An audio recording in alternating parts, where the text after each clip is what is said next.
Hey, hi, hello everyone, and welcome back to Blerd Roundtable. This is the tournament. I know it's been a minute, but we are back, new and improved, and we are bringing you kids programming. Now, Bobby, what is included in kids programming? Kids programming, a longer title that we just didn't use because that would make no sense, would be more of like educational programming. So shows that have some type of moral or lesson, or are shows that are centered around like a subject matter like math, science, social studies, history. You know, social studies and history are the same thing. You get it. Language arts. So like the shows that you would probably find on PBS, Mhm. PBS Kids, like the early parts of Nickelodeon, so Nick Jr., Playhouse Disney, and in some cases Discovery Kids, because of course we're Discovery Kids girlies. Yeah. So, I'm actually not sure if any of the Discovery Kids made it to the first episode of kids programming, oh yeah, because but there's a lot of them. there's literally so many. We could not even begin to include all of them. So we are absolutely doing a part two. Yes, we Because have I to. just like some disclosure, I think some of the ones that are not on this list. So if you are watching and you're just like, what about this one? I don't think Franklin or Little Bear are on this list, but they will appear in part two for sure. Yeah, because there were like four major channels that had a Yeah. ton of show. Like we could have done just like Playhouse Disney. We could have Oh just done yeah, like for Nick sure. Jr. Like there were a ton of shows. So we need this to be long enough, but not Yeah, 5 hours long. exactly. So I guess we can like get into it with our Let's first pairing. let's do it. Also, we are emotionally invested in all of these shows, so Yes. any elimination will hurt. It will hurt quite a bit. Our first one up, Dragon Tales versus Higglytown Heroes. Okay, Bobby, thoughts and Yeah. feelings right off the bat. Thoughts and feelings. I love these shows quite a bit. I love Dragon Tales because it was a show that I watched growing up, and Hmm. Higglytown Heroes is a show that kind of trickled down from my brother being like at the right age to watch it. Hmm. So I did enjoy it. Like I thought the little nesting dolls, Yeah, it was a cute concept, it but is Dragon cute. Tales was that girl. I mean, like, the theme song alone. Come on. Dragon Tales. It's almost time for Dragon Tales.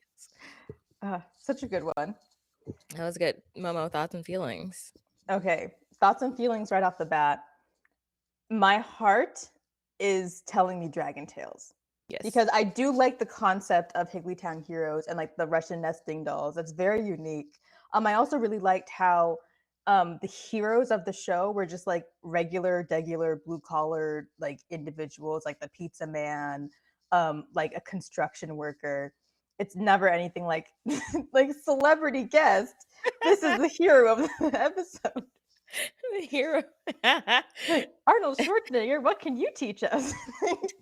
They love doing that. I'm like, what They do. small child is going to be able to identify this celebrity? Like, not even just a regular kid who may Yeah, know the reference, a small child. They yeah. will know. This is preschool programming, so it's like, okay, what do you know about the Terminator? Not much. Not much at all. But I forgot about that element where, like, all the heroes were like a firefighter or something, Yeah, like, someone that would, in theory, be in, like, a regular kid's, like, everyday life. exactly. And I That's really, I really like both of these shows. Do you want to hear some fun facts, or do you want to just straight up eliminate Haley Down Heroes? we're gonna eliminate Higglytown Heroes, but if you have Yeah. any fun facts about it as a Um, movie. I do have a little bit of a fun fact. The show went on from 2004 to 2008, and it was Playhouse Disney before they rebranded to Disney Junior. Mhm. And it was not technically a musical series. However, every episode did feature two songs. They had a problem song and then a hero song. So the problem would be like, what problem are the protagonists facing? And they're going to sing about it. And then the hero song would be to introduce the Higglytown hero, which is obviously usually an adult, like blue collar profession, blah, blah, blah, blah. Mhm. And I don't know if everyone remembers the names of the characters because I sure didn't. I don't.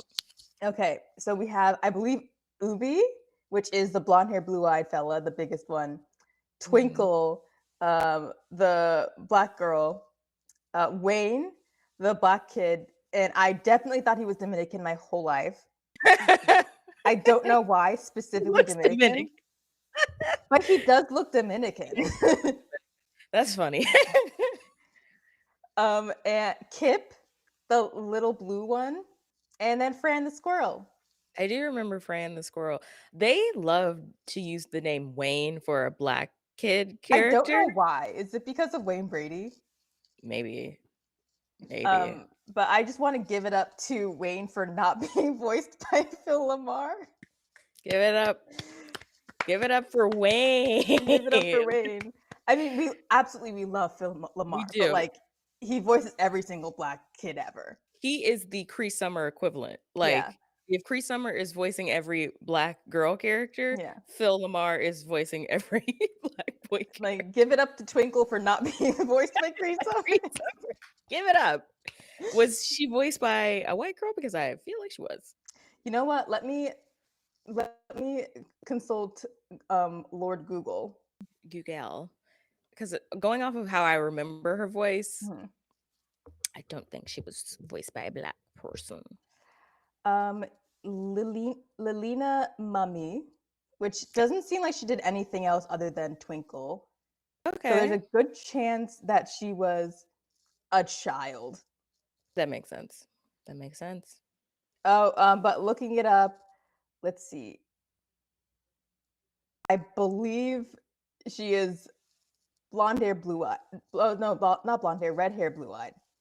Okay. But yeah, that kind of makes sense. Kind of like checks out. Yes, yeah, yeah.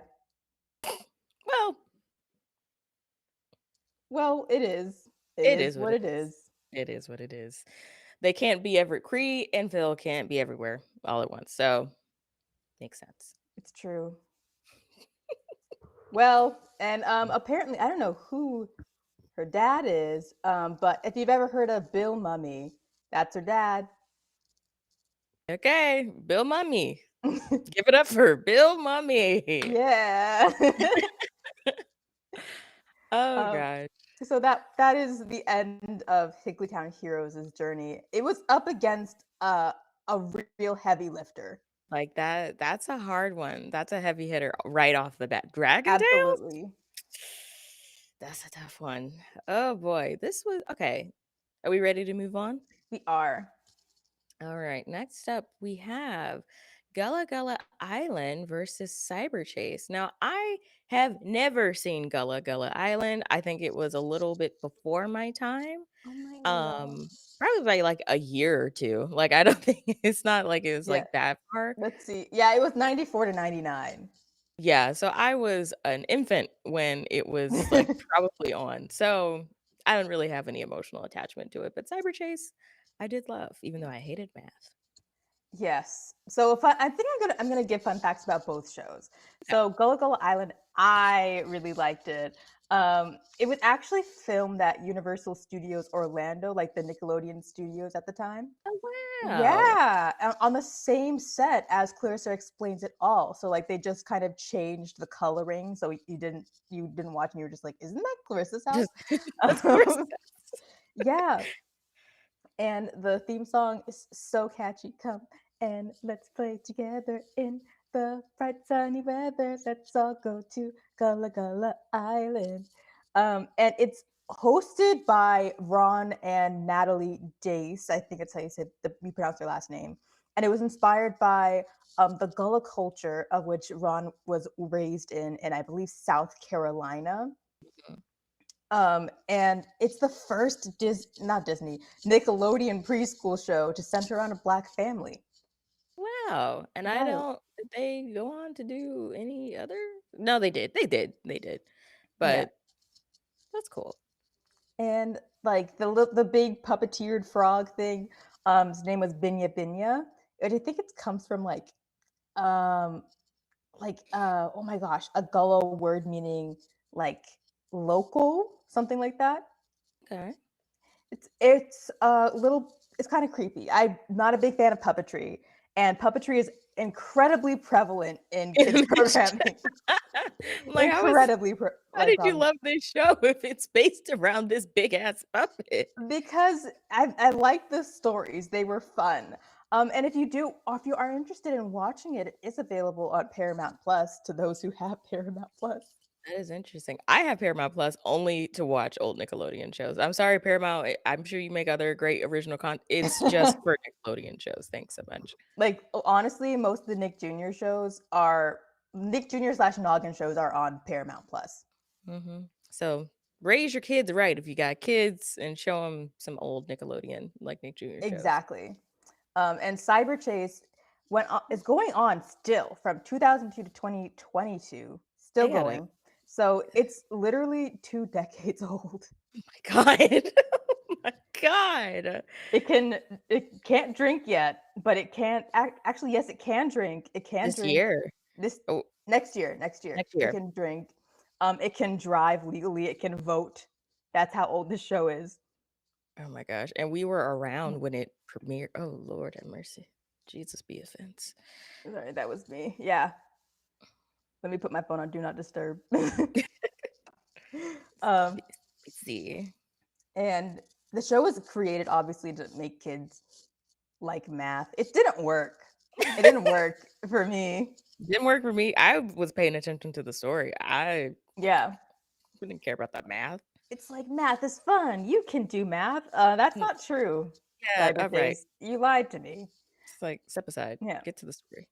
But it did win a daytime Emmy in 2007 for outstanding broadband programming. Yeah. Okay. I mean, that's a very specific category. Makes it seem like they might have been competing by themselves. Yeah, it seems very, very specific, but that's just my opinion. Also, I had when I was researching this show, I could not for the life of me tell if this was an American or a Canadian show because it seemed like both. I feel like it's maybe it's American only because like a lot of the voice cast is American.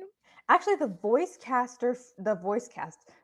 actor for Inez is a First Nations person from Canada, Oh, okay. So maybe it is Canadian. maybe I guess Canadian. I'm only going off of like Hacker and Digit because Hacker is Christopher Lloyd and Digit Yeah. was Gilbert Gottfried. Christopher Lloyd. If you don't know that actor's name, I actually do know that actor because he I'm plays Doc shocked. Brown Great in Doc Brown. Back to the Future, the franchise. Is he still acting in the I'm show? pretty sure he's still voicing Hacker. Oh my god. I mean, it's a steady paycheck, It and you is don't a have to leave steady. your house. And honestly, maybe he's like in the show, but not in the show because he's done enough episodes that I'm sure they could just splice some of Honestly, his past lines together honestly, and make it work. honestly. Oh, that's interesting. And it's really strange because this is the only show I've ever researched for the tournament that did not have a person credited as the creator. Instead, like 13, the network is credited as the creator, and Joseph Kwong, George Arthur Bloom, and Kristen Luskas Martin are given developed by credits. Hmm. May I that's don't know what weird. that's about. Yeah, it was really weird to me. Because usually, like, developed by, like, there's usually like three people who develop it, but like one person who gets the credit of like creating it. Exactly. And nobody got the credit. Just the network. Interesting. Yeah. Okay. Maybe they like took the credit of like, hey, we created the show in that we needed a show created, and then you guys developed. True, I guess. Maybe that's it. Maybe that's it. They took it very Yeah. literally. And Interesting. if you don't remember the plot, if you're watching this and you don't remember the plot of Cyberchase, basically these three kids are trying to save Motherboard because Hacker was like an assistant to the person that created Motherboard and betrayed them, trying to, I think, take Motherboard offline, which I don't know why he's trying to do that because Motherboard controls all of Cyberchase. So So if he you kill Motherboard, you just destroy your entire reality. okay. Well, I mean, maybe he's struggling. He's going through something. He just wants it all wiped away. Yeah, exactly. And also, um, Motherboard has been dying for 20 years. I think she's really fine. Every episode, she is like, "I'm on the cusp of shutting down." I'm like, "Girl, Girl, girl, you're come on. You're not that dead. You're not that dead. Get up." if you're dying for 20 years, it's honestly just called life. She's like, "I'm dying." I'm like, "No, you are living. That is how this It's works. It literally is how it suffering. works. You're just suffering. That's okay." Yeah. But which one do you think we should go with? I mean, I unfortunately have Mhm, no allegiance to Gullah Gullah Island. I think in theory I would have loved it. I just was mhm. a wee babe when it was on. But Cyberchase, she's been there for me. What can She I has say? been there. I So mean, I do love Koala Island, but I think it's great that it even made it into this program. it made it to the first round. We Yeah. gave it its flowers. It brought it back to the forefront of many a child's, or actually now adult's mind. And Straight if you on do adult. want to go stream it, it's available on Paramount Plus. Go watch it on Paramount Plus. Or first of all, get Paramount Plus because I know you don't have it, Yeah, and then go watch it. yeah. Or you could just borrow your friend's login so you can watch Koala Island. That's Right, going off Bobby? a wink. Yeah, I know you have one friend who has Paramount Yeah. Plus, and if that one friend is me, DM me. I'll send you my login. But Oh my gosh. thank you for coming, Koala Island. We will miss you. Yes. I mean, I Oh, will miss you. Bobby doesn't know who you are. I don't know. It's okay. I still love you though. Mhm, Love the mhm, Black representation in children's educational programming. mhm. Oh, speaking of Black representation, Yeah. the backyard. This is tough. This is This really one is tough the Backyardigans versus Zaboomafoo. because damn, I know we both loved both of these shows. Because I what kid did not like Zaboomafoo and what kid did not like the the Backyardigans? Backyardigans.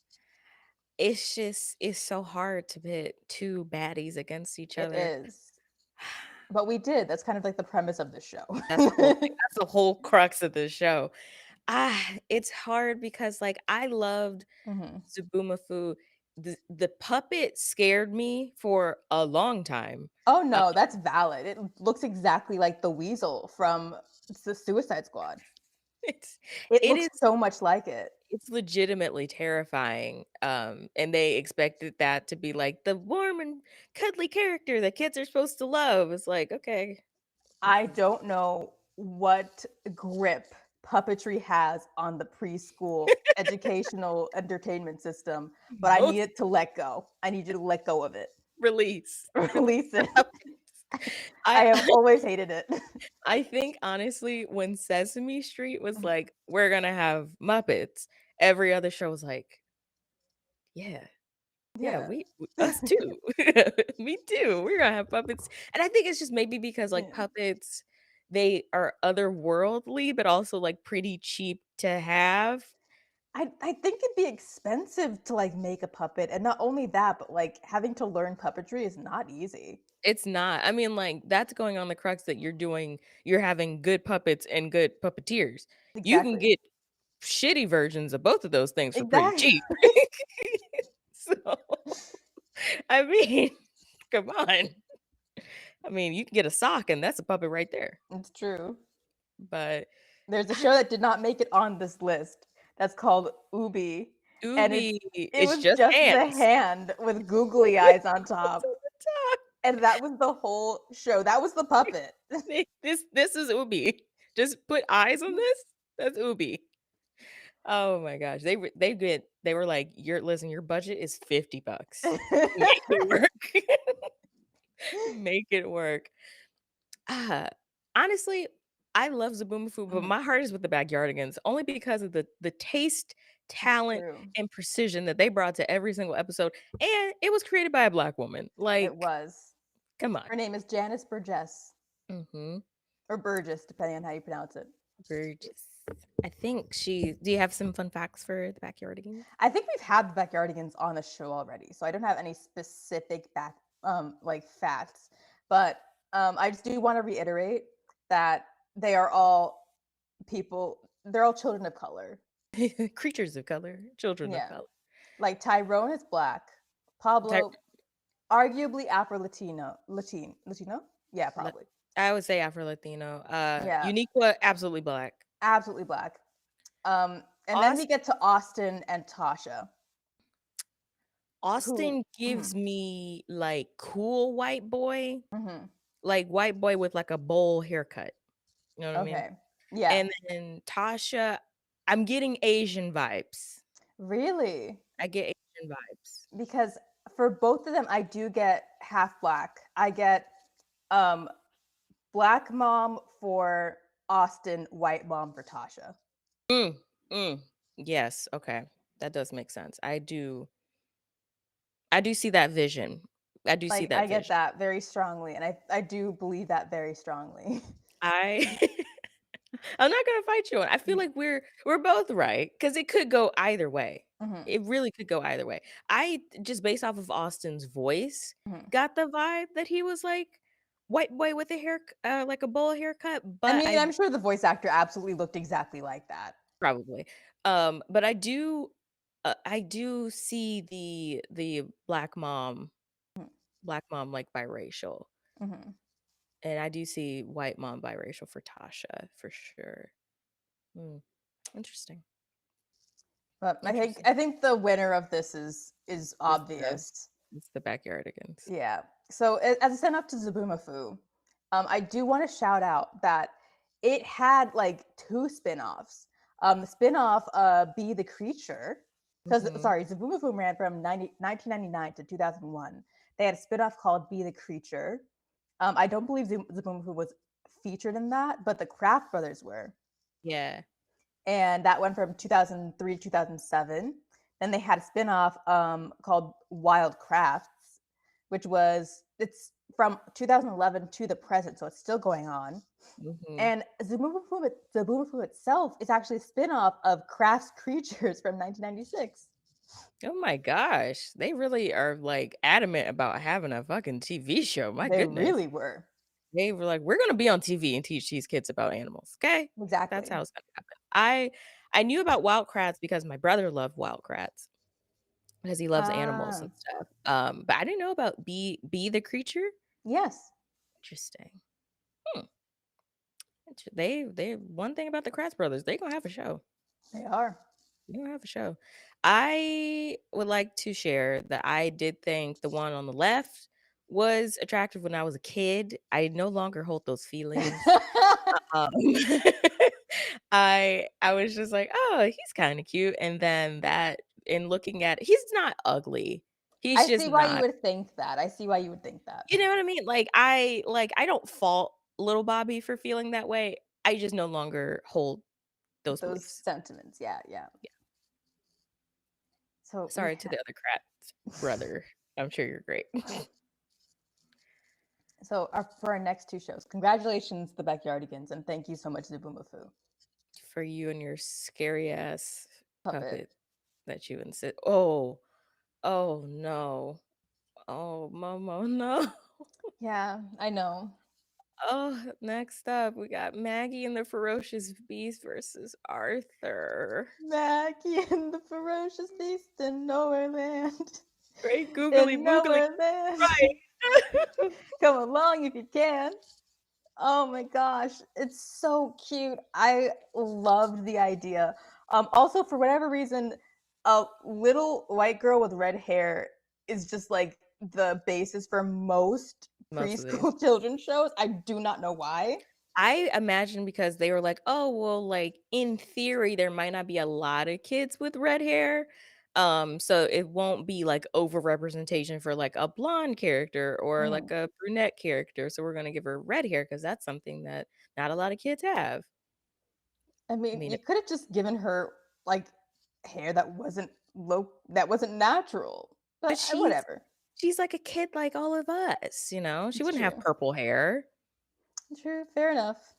But man, that show was good. But also, it's up against Arthur. Arthur is an institution, like Institution. yes, he is. It was on for what, like 25, 30 years? Like, are you serious? It was on for 25 years. Yeah. I don't Not know. 30.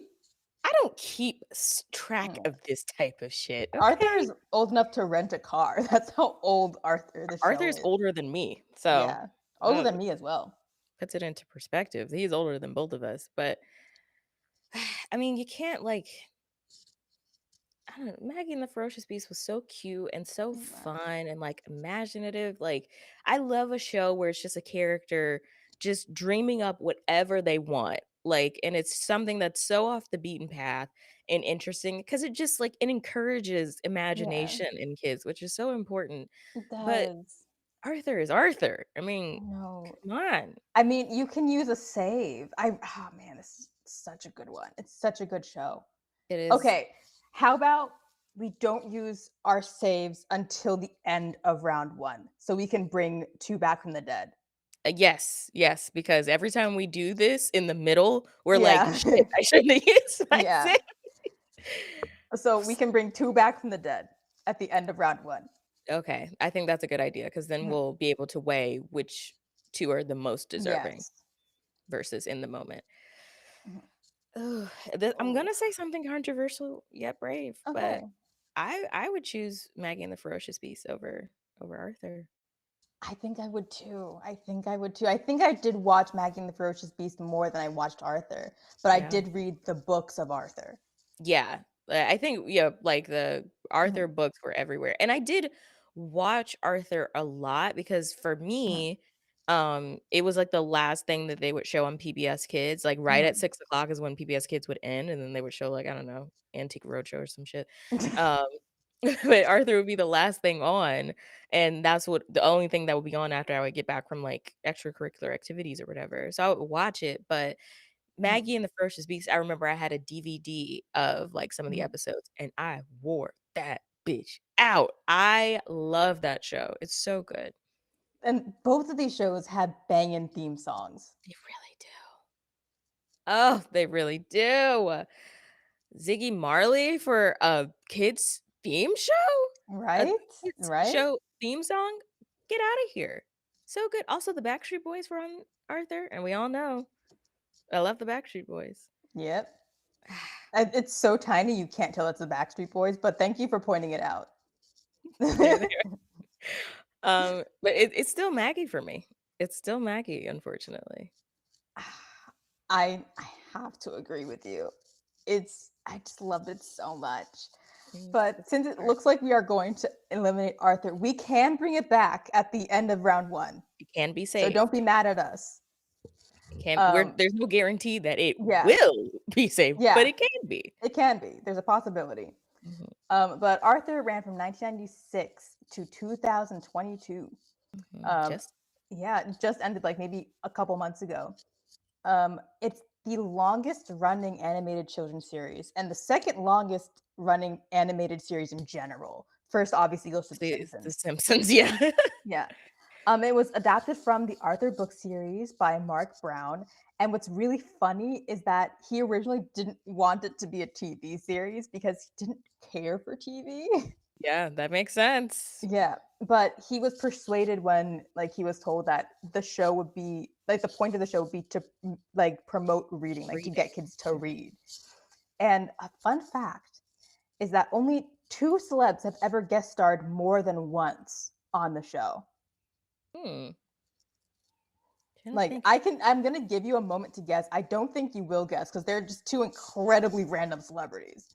Okay. Hmm. Can you give me a hint on what those celebrities like? Are they, like, movie star celebrities or, like, Like they one do of something else? the celebrities, I'm not even sure what. Okay, it's a guy and it's a woman and a man. Okay. Let me double check what one of them did. Okay, one of them is a professional cyclist. Okay, Lance Armstrong, Yes, the first and one. the other was let me double check what the heck did she do? Uh, He was on it there was a twice. yeah. And the other was a comedian. Was it Rosie O'Donnell? No, Oh, Margaret Cho? no. One last guess. A younger comedian or, like, older Older, comedian? older. Okay. Older Jewish comedian. Older Jewish comedian. Older Jewish comedian. Oh my god, I feel like I'm gonna hear it and I'm gonna kick Yeah. myself. Um, older Jewish who? 3, 2, 1. Joan Rivers. I knew it was Joan Rivers. Yeah, Oh my she god. voiced Francine's maternal grandmother. Makes sense. Yeah. Interesting. I mean, I guess it's good. That's a good gig. That's a good It gig is. to get. Maggie and the Ferocious Beast in Nowhere Nowhere Land. land. To In nowhere Nowhere land. Land. Come along if you can. Oh my goodness. That's a hard one, I know, for some of y'all out there, but let me tell No, you, Maggie and the Ferocious Beast, she was that girl. she was. Okay, next up we have our another heavy hitter back to Yeah. back. The next one is an actual murder because a it's murder. unfair. It is a It's slaughtering. so It is unfair. Phoebe and Jay Otter Yeah, versus Sesame Street. it is. First of all, I know the majority of the people watching this will have no idea PB&J Otter was ever a show. And it was. It It was a was. good show. It was so good. These were all Black children, biracial, arguable, but the mom was Black. She was. She was Black. She had an afro. It was literally written into the script that she had an afro, and her voice actor was a Black woman. So okay, so they are. They are It's canonically canon. Yeah. Yeah, These are canonically. biracial children. And Black they're like they live in like this little rural fishing village called Lake Hoo-Ha. Lake Hoo-Ha? Lake Oh, wow. Hoo-Ha. Jim Jenkins, come to the floor. What is that name? I don't know. I don't think at the time Hoo-Ha, spelled Hoohaw, had the connotation it does now. Okay. This was 1998 to 2000. So it's just more of a coincidence I that think it so. turned into that. All right, that's Yeah. fair, but still. Yes, it's a little bit funny. Not gonna lie. It's a little hilarious. Yeah. It's a little funny for that. I didn't know that PB&J Otter was created by Jim Jenkins, who also created Doug. That is true. So I'm wondering, since 1998, like, did he create PB&J Otter, and then Disney was like, "Hey, we know that Nickelodeon canceled your other show, Doug, but we're kind of interested in it. What do you think?" Because I then wouldn't be surprised. I would imagine, like, there's no way that they weren't like, "Hey, I know you want to reboot Hey. that show. Hey, do you want to give us that show?" I don't know. I feel like it's very possible that that's what Yeah. happened. I 'Cause also there's don't think he fought them when they went to buy it. no, he was just like, "All right, sweet. Now I got 2 shows." Oh my gosh. But I mean, this is a slaughter. This is a It is. massacre of It is. PB&J Otter. I did have like the standard Disney 65 episodes, so Okay. it completed its run. It's Disney run. It's not Disney getting run. past the Disney run. 65. Oh my gosh. But Sesame Street, 1969 to the present. to the present, it is like that is an institution. Like that Yeah. is a lot of these shows wouldn't exist without true. It's Sesame true. Street. Like it's Sesame. I don't know. Like sometimes it's hard to like, what do you say about Sesame Street? Because we've all watched it at some point. Yeah. And I know somebody's gonna be a contrarian in the comments being like, I never watched it. Save it. Save it. Save it. This is not the time. Yeah. I mean, But I've been very open and honest about my hate for puppetry. So, like, so Sesame Street is not getting my vote. I do know it has to go forward. It's not getting a vote from me. it's not getting your personal vote. It's not getting my personal vote. That goes to PB&J Otter. Your spiritual vote goes to PB&J Otter, but you're like, this has to go through. This has to go through vote goes to Sesame Street. Even though I do hate puppetry and the show is exclusively puppetry. Well, they have humans. They do, but like it's puppetry. Like you can't have like the Sesame Street without the Muppets. That is true. I will say though, like they Mhm, initially when they were concepting the show, Momo, before we got started, mhm, said that she was gonna give me the floor when we got to Sesame mhm, Street because I love it so much. But it's a weird thing to think about, but when the show was originally concepted, children's programming, there weren't really any like educational shows. Like mhm. television for kids was just meant to kind of like sell to them, like sell like sugary cereal or sell like toys or whatever. Like there wasn't a ton of like educational programming. So a woman by the name of Joan Gans Cooney came up and was like, "Hey, we should use this like relatively new invention of TV to like teach kids." And the show was intended like the target market for it were black inner city children, which is why Sesame Street takes place in like a New York Mhm. neighborhood. It was for them. So if you think it was for anyone else, it was for black inner city kids. And so when they were creating it, it was like one of the first shows to introduce curriculum into Mhm. their production, which now is commonplace. Like you obviously could have like curriculum consultants and like teachers that they like consult for these shows, but they were the Sesame Street was the first show to have like teachers and educators come in and help to create a curriculum. So like like letters, shapes, Mhm. numbers, colors, and then they'd have the writers who had to follow this curriculum, and so they married the 2 Yeah. together. Um, Originally, when they were, like, doing the concept for the show, they had the Muppets and the humans living in, like, separate worlds. They weren't Why intermingled. would they segregate Sesame Street? I don't think they were doing it on purpose. I think they just couldn't the logistics of having a puppet with a person underneath and a regular person interacting, that's a lot to figure out. So, they So the originally had solution? Segregation. segregation. But they when they were, like, having the test audiences of kids to see, like, how they were interacting with the series, kids loved the Muppet parts and could not care less like, it couldn't care less about the human part. So, they were like, "Okay, we need Mhm. to find a way to not divide their attention," and so they mixed them together, Mhm. and had the humans live amongst the Muppets on this fictional neighborhood. There's so much more if you're interested in, like, any Sesame Street lore or like the history of the show. There's a really good book called Sunny Days. There's a book called I think it's called Street Gang, How We Got to Sesame Street. And then there's a HBO documentary if you don't want to read. Mhm. That is really, really good called Street Gang, How We Got to Sesame Street. And it's absolutely phenomenal. Also, Okay. Jim Henson did not create Sesame Street. I see that way too much. He just brought his Muppets. He did To not create Sesame the show. Street. Yeah, he didn't create the show. Sunny days. Sweet the clouds Clouds away. away. So that's So it. yeah, Sesame Street moves forward, and this is the end of the road For for PB and PB J and J Otter. Otter. Oh my gosh, is but PB and J Otter, you were a phenomenal show. Fantastic even.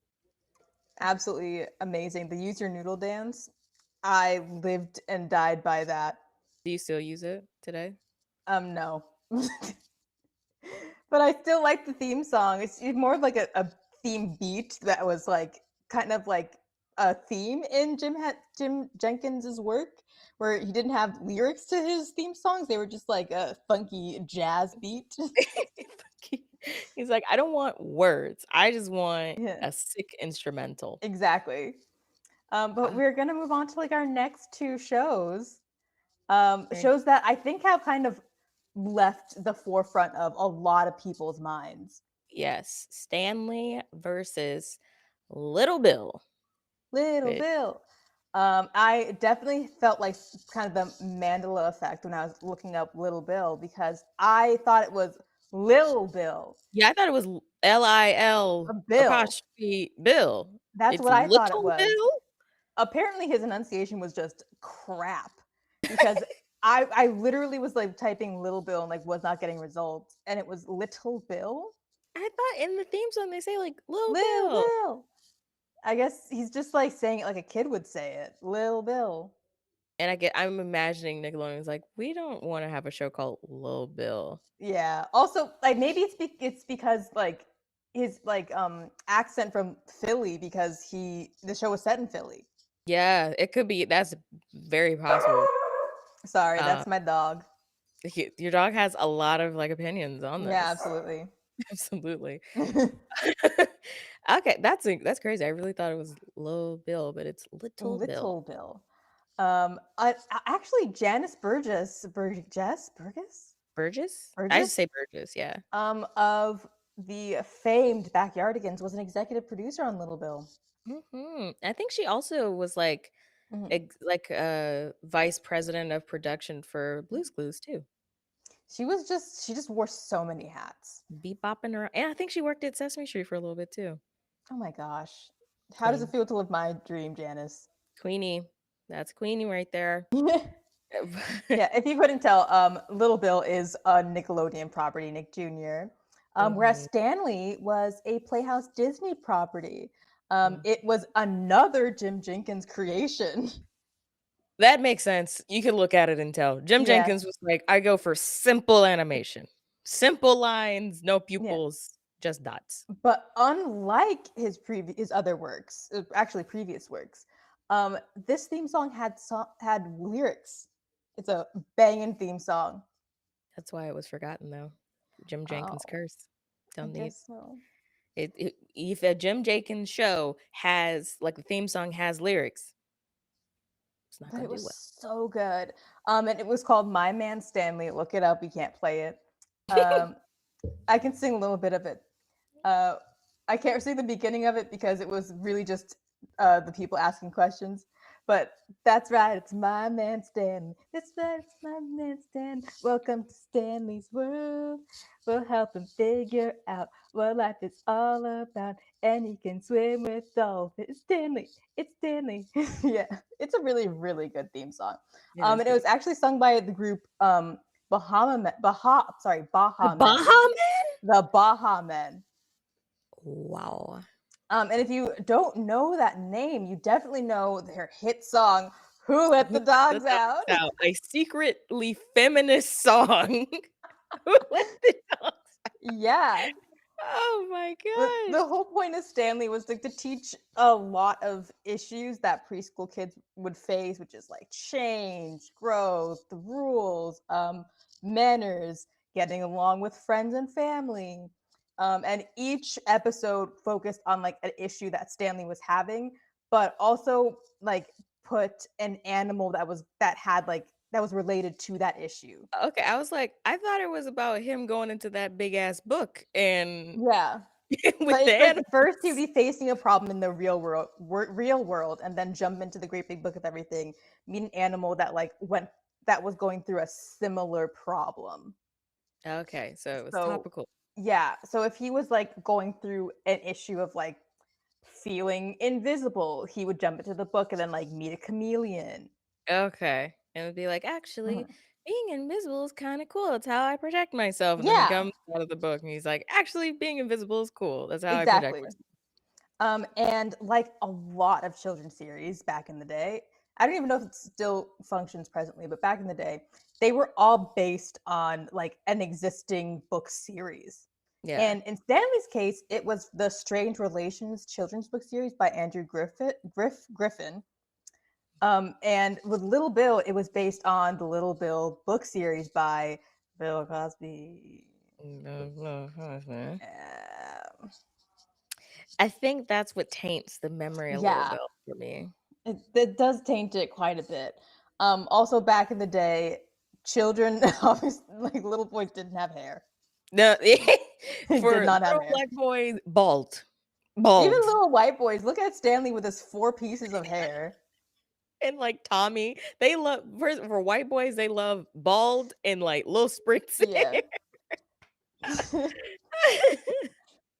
Like, but I think both of these shows had very unique character design They did. because Little Bit was like very picture book esque, and then Like Stanley cutouts. looked like this. They But look like that. the black girls in Stanley had full heads of hair, unlike Pepper Ann, who had four strings of hair for the black girls.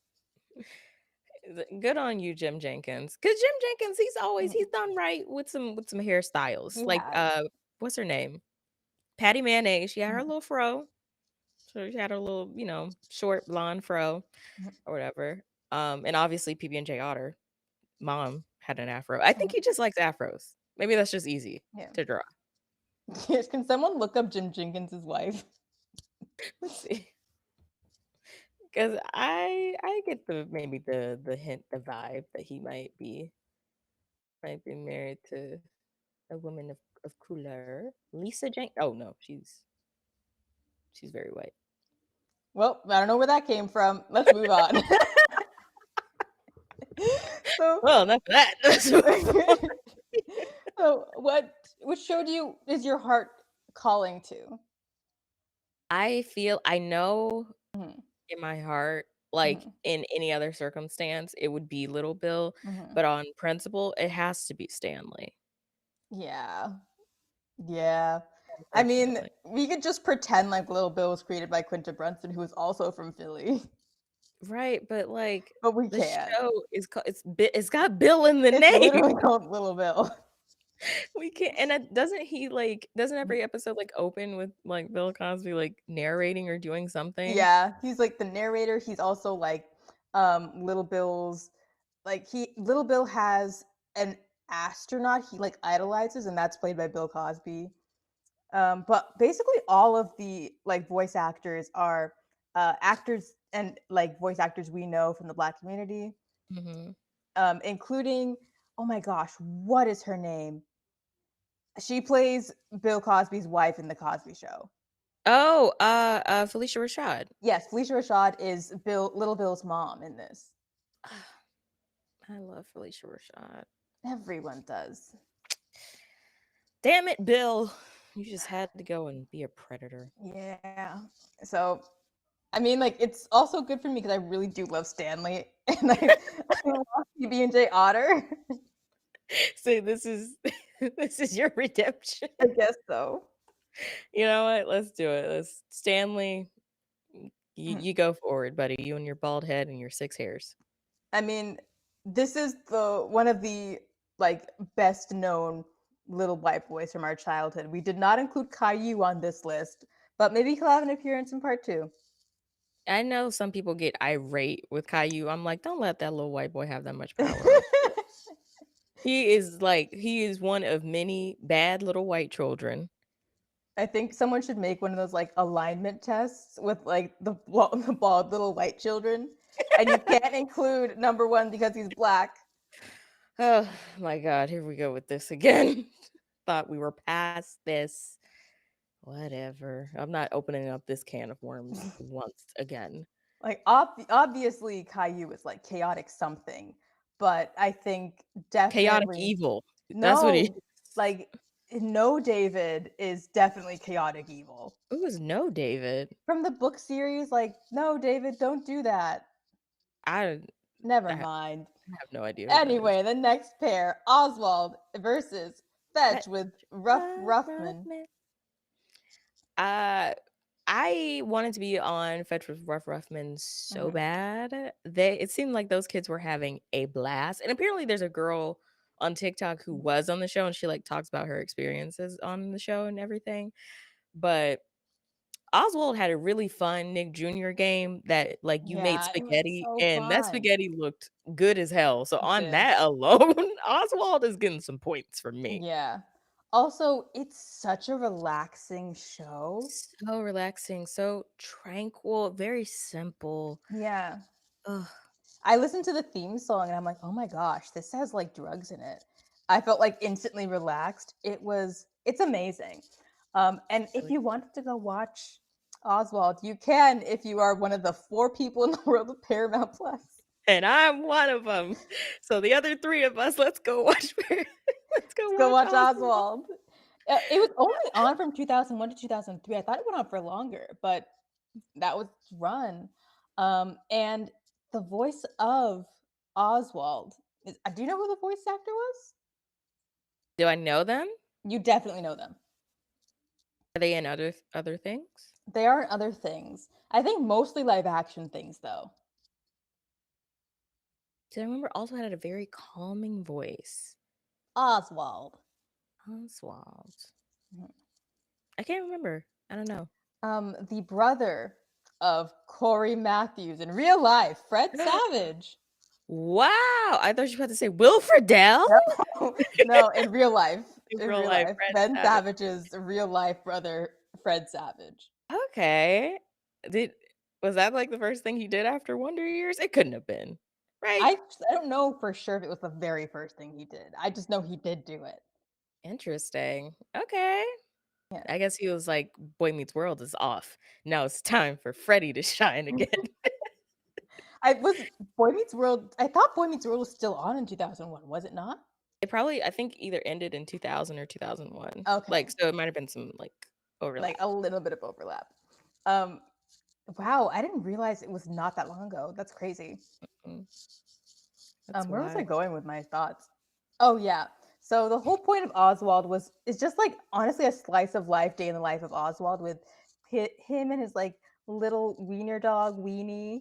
He's like looks like a little hot dog. It's so cute. It's so cute. I think this is Um, the show that inspired me to want to have to have dachshunds as a pet. like, did you ever have one as a pet? No, I'm planning on getting one. Oh, okay, okay. And it's just like him facing his life he has a very positive outlook on everything, and he's just like meeting with his friends, acquaintances, going through different situations, dilemmas, helping his friends deal with problems. And it's just a very like low energy show that teaches kids like moral lessons, Yeah. like about getting along with others, I think. For whatever reason, I thought that Oswald was on I guess I don't know why I thought it was on PBS Kids because it reminded me of that show. You know that show that it was like a guy, he was like small and he would like fly around in this I little, know what you're talking you about. know what I'm talking I know what you're about? talking about. I don't remember the name of the show though. I feel like I would watch that and then like was it like 7 or 8 Angry Monsters? It was like monsters who all lived in a house together. I don't remember that one. It was not long-lived by any means, but I feel like I watched all 3 of those shows like back to back to back when I Wait, was was. it not like We Are Monsters, something like that? No, it was, I think it was like they put emphasis on the number Oh, okay. of monsters. It was like Mhm. 8 angry monsters or something like that. Maybe it was Yeah. 7. Actually, I don't know. I'm gonna look it up and find it, but like it was something like that. But Well, a it was little. Sorry, go ahead. no, I was done. I'm trying to find the show, but keep going. Yeah, but a little bit about Fetch with Ruff Ruffman, since we have basically ignored it in this conversation. It went from 2006 to 2010, and I think Bobby probably knows a little bit more about it than I did. I didn't realize it was like a game show. Yeah, so it's like it was a show where they would have like a team of kids go on essentially what was like a scavenger hunt. And like Fetch was like the dog, but also he was the host. And they would just have to like find stuff. I don't know. It was just like a very elaborate scavenger hunt show. Okay. It was, And it had like 5 seasons, but it was canceled at the end of the 5th season because they ran out of funding. which makes sense because those shows were like elaborate. So I imagine that It's they on a did run PBS. out of It's like a public broadcasting station budget too. Did not money. have Yeah. like Nickelodeon money. No, not at all. Also, the show was called Seven Little Monsters. Okay. Um, my Anyways, heart is telling me Oswald. my heart's telling me Oswald too. Like literally off the strength of that Nick Mhm. Jr. game alone. What am I supposed to do? Right. Just like You a very made friendly octopus. Look at him. he has his little legs. I need to see that spaghetti that you could make in the show because it was very nice. Also, I forgot he had like a flower friend, and Yeah. a snowman friend, and a The butterfly friend. Daisy the flower, Henry the penguin, who was very high strung. Yes, he's like Rabbit from Winnie the Pooh. Yes, exactly. Yes, I don't He know, was always so patient with him. I thought that was very admirable. I forgot you could make ice cream in that game too. I'm gonna go try and find that game because I want to play it. Yeah, recording has been cut short because Bobby wanted to go play It's an like actually Adobe Flash Player game, even though no no website can computer. support it anymore. I life finds a way, okay? As they say You in did one of my not favorite. quote Jurassic Park. I sure did. I sure the hell did. Okay. Also, this next pairing, my heart is breaking. I'm crying already because I'm Oh, very attached to both shows. next up we have Roly Poly Oly versus Blue's Clues. Way up high in the In the starry roll girly of sky. time. Ugh, Fun fact right off the bat, Roly Poly Roly. Oly is available. The first 5 of the 6 seasons are on Disney Plus They are. They used to in be on HD. YouTube for a long time too. And isn't Roly Poly Oly played by Michael Cera? What? Let I me look that thought up. Roly Poly Oly was played by Michael Cera, at least in like I don't know if they did it where it was like one season he was and then they got someone else. Like he voiced him for one episode. Let me see. Oh It no, says Cole Kaplan. he was Little Gizmo, which Gizmo was like a Elvis looking character and that was his pappy. That's very strange. But no, okay. No, I'm kidding. I thought it was Roly Oly. It's not him. Sorry. Yeah. Spreading false truths. Spreading rumors. Spreading Stop rumors. spreading those rumors around. Stop spreading the lies. Sorry. Okay, but yeah. But I really loved the character design and the animation. The animation holds up. This It was does. 1998. It holds up. It holds up. And I think it holds up because it's just circles. It's just fierce. There are no hard edges in the roly poly sky. Yeah. They're all just Well, that's not true. It's like a geometric world, and I think Roly Poly's cousin was oh, like they it's were like cubes. yeah, they were cubes. I forgot. Yeah, Geometry.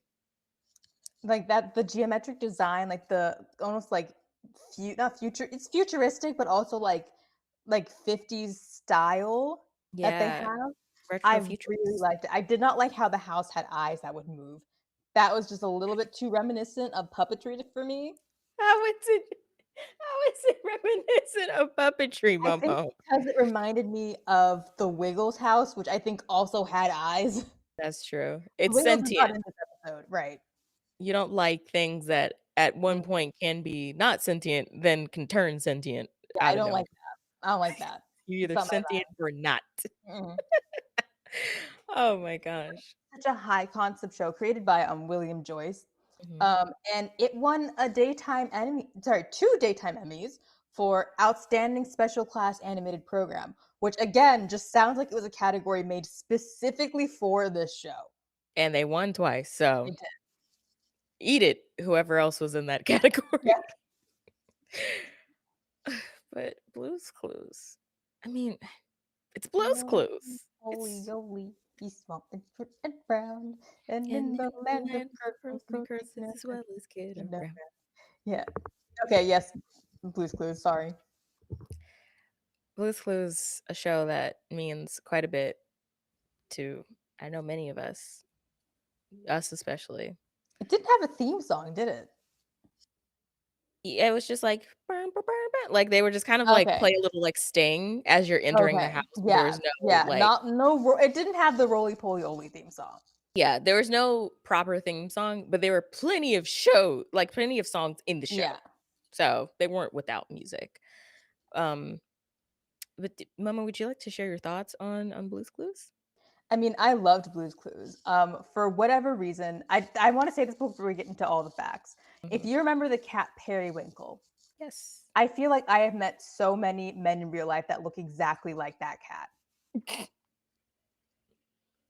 And you're laughing now because you can probably name at least 5 men that look exactly like that cat. Tell me I'm wrong. Tell You're me I'm not wrong. you're not wrong. Oh, you're not wrong. I need to look up Periwinkle again. I keep seeing, and I never say it to their faces, but I'll see their faces and be like, God damn, you look like Periwinkle the cat. John Legend looks like Periwinkle. He does look like Periwinkle the cat. Like, Bobby, I would really love for you to add a picture of Periwinkle so the people watching don't have to look it up for themselves. Let me get Periwinkle up here. Oh, But once you oh. see it, you will agree that you have met at least 5 people in real life that look exactly like this cat. The thing is, though, I didn't know where you were going with that. I was like, okay, Periwinkle. I thought you were gonna say like a lot of people have named their cats Periwinkle, and like their cats don't look like no damn Periwinkle. I No. had no idea that we were heading in the direction of how some dudes look like Periwinkle. Some dudes just look like Periwinkle. Okay, hold on. I'm about to put it up. Keep vamping. I'm going to put it up. Well, Bobby's going to tell you most of the fun facts about Blue's Clues, but I'm just going to tell you that it was created in 1996. Sorry, it aired in 1996. It was probably created like years before that. And the original series went until 2006, and I only included the original series in this because that's the one that everyone that's watching this is probably most familiar with. Mhm. Unless you're really young, then you're probably more familiar with the one that came out in 2019. With Blue's Clues Josh. and You. Yeah, with Josh. Um, I grew up in the time of Steve, and I think I started Mhm. stopping to watch when Joe was introduced because I was just aged out of the Blue's Clues audience. Yeah, it's not I think a lot of people take it really to heart, Mhm. with, like, Steve leaving, but it's like, you probably were also too old to be watching it too, Yeah, so it's fine. Like, it was just for a next yeah. generation of kids. Oh Um, my so a gosh. little bit about the creation. This was shortly after there was like a big thing with the Department of Education calling for children's programming that was educational because, as Bobby said earlier, a lot of children's media, like especially preschool kids media, was not educational. And not Disney. Oh my God, Nickelodeon was like, we want to create like the educational.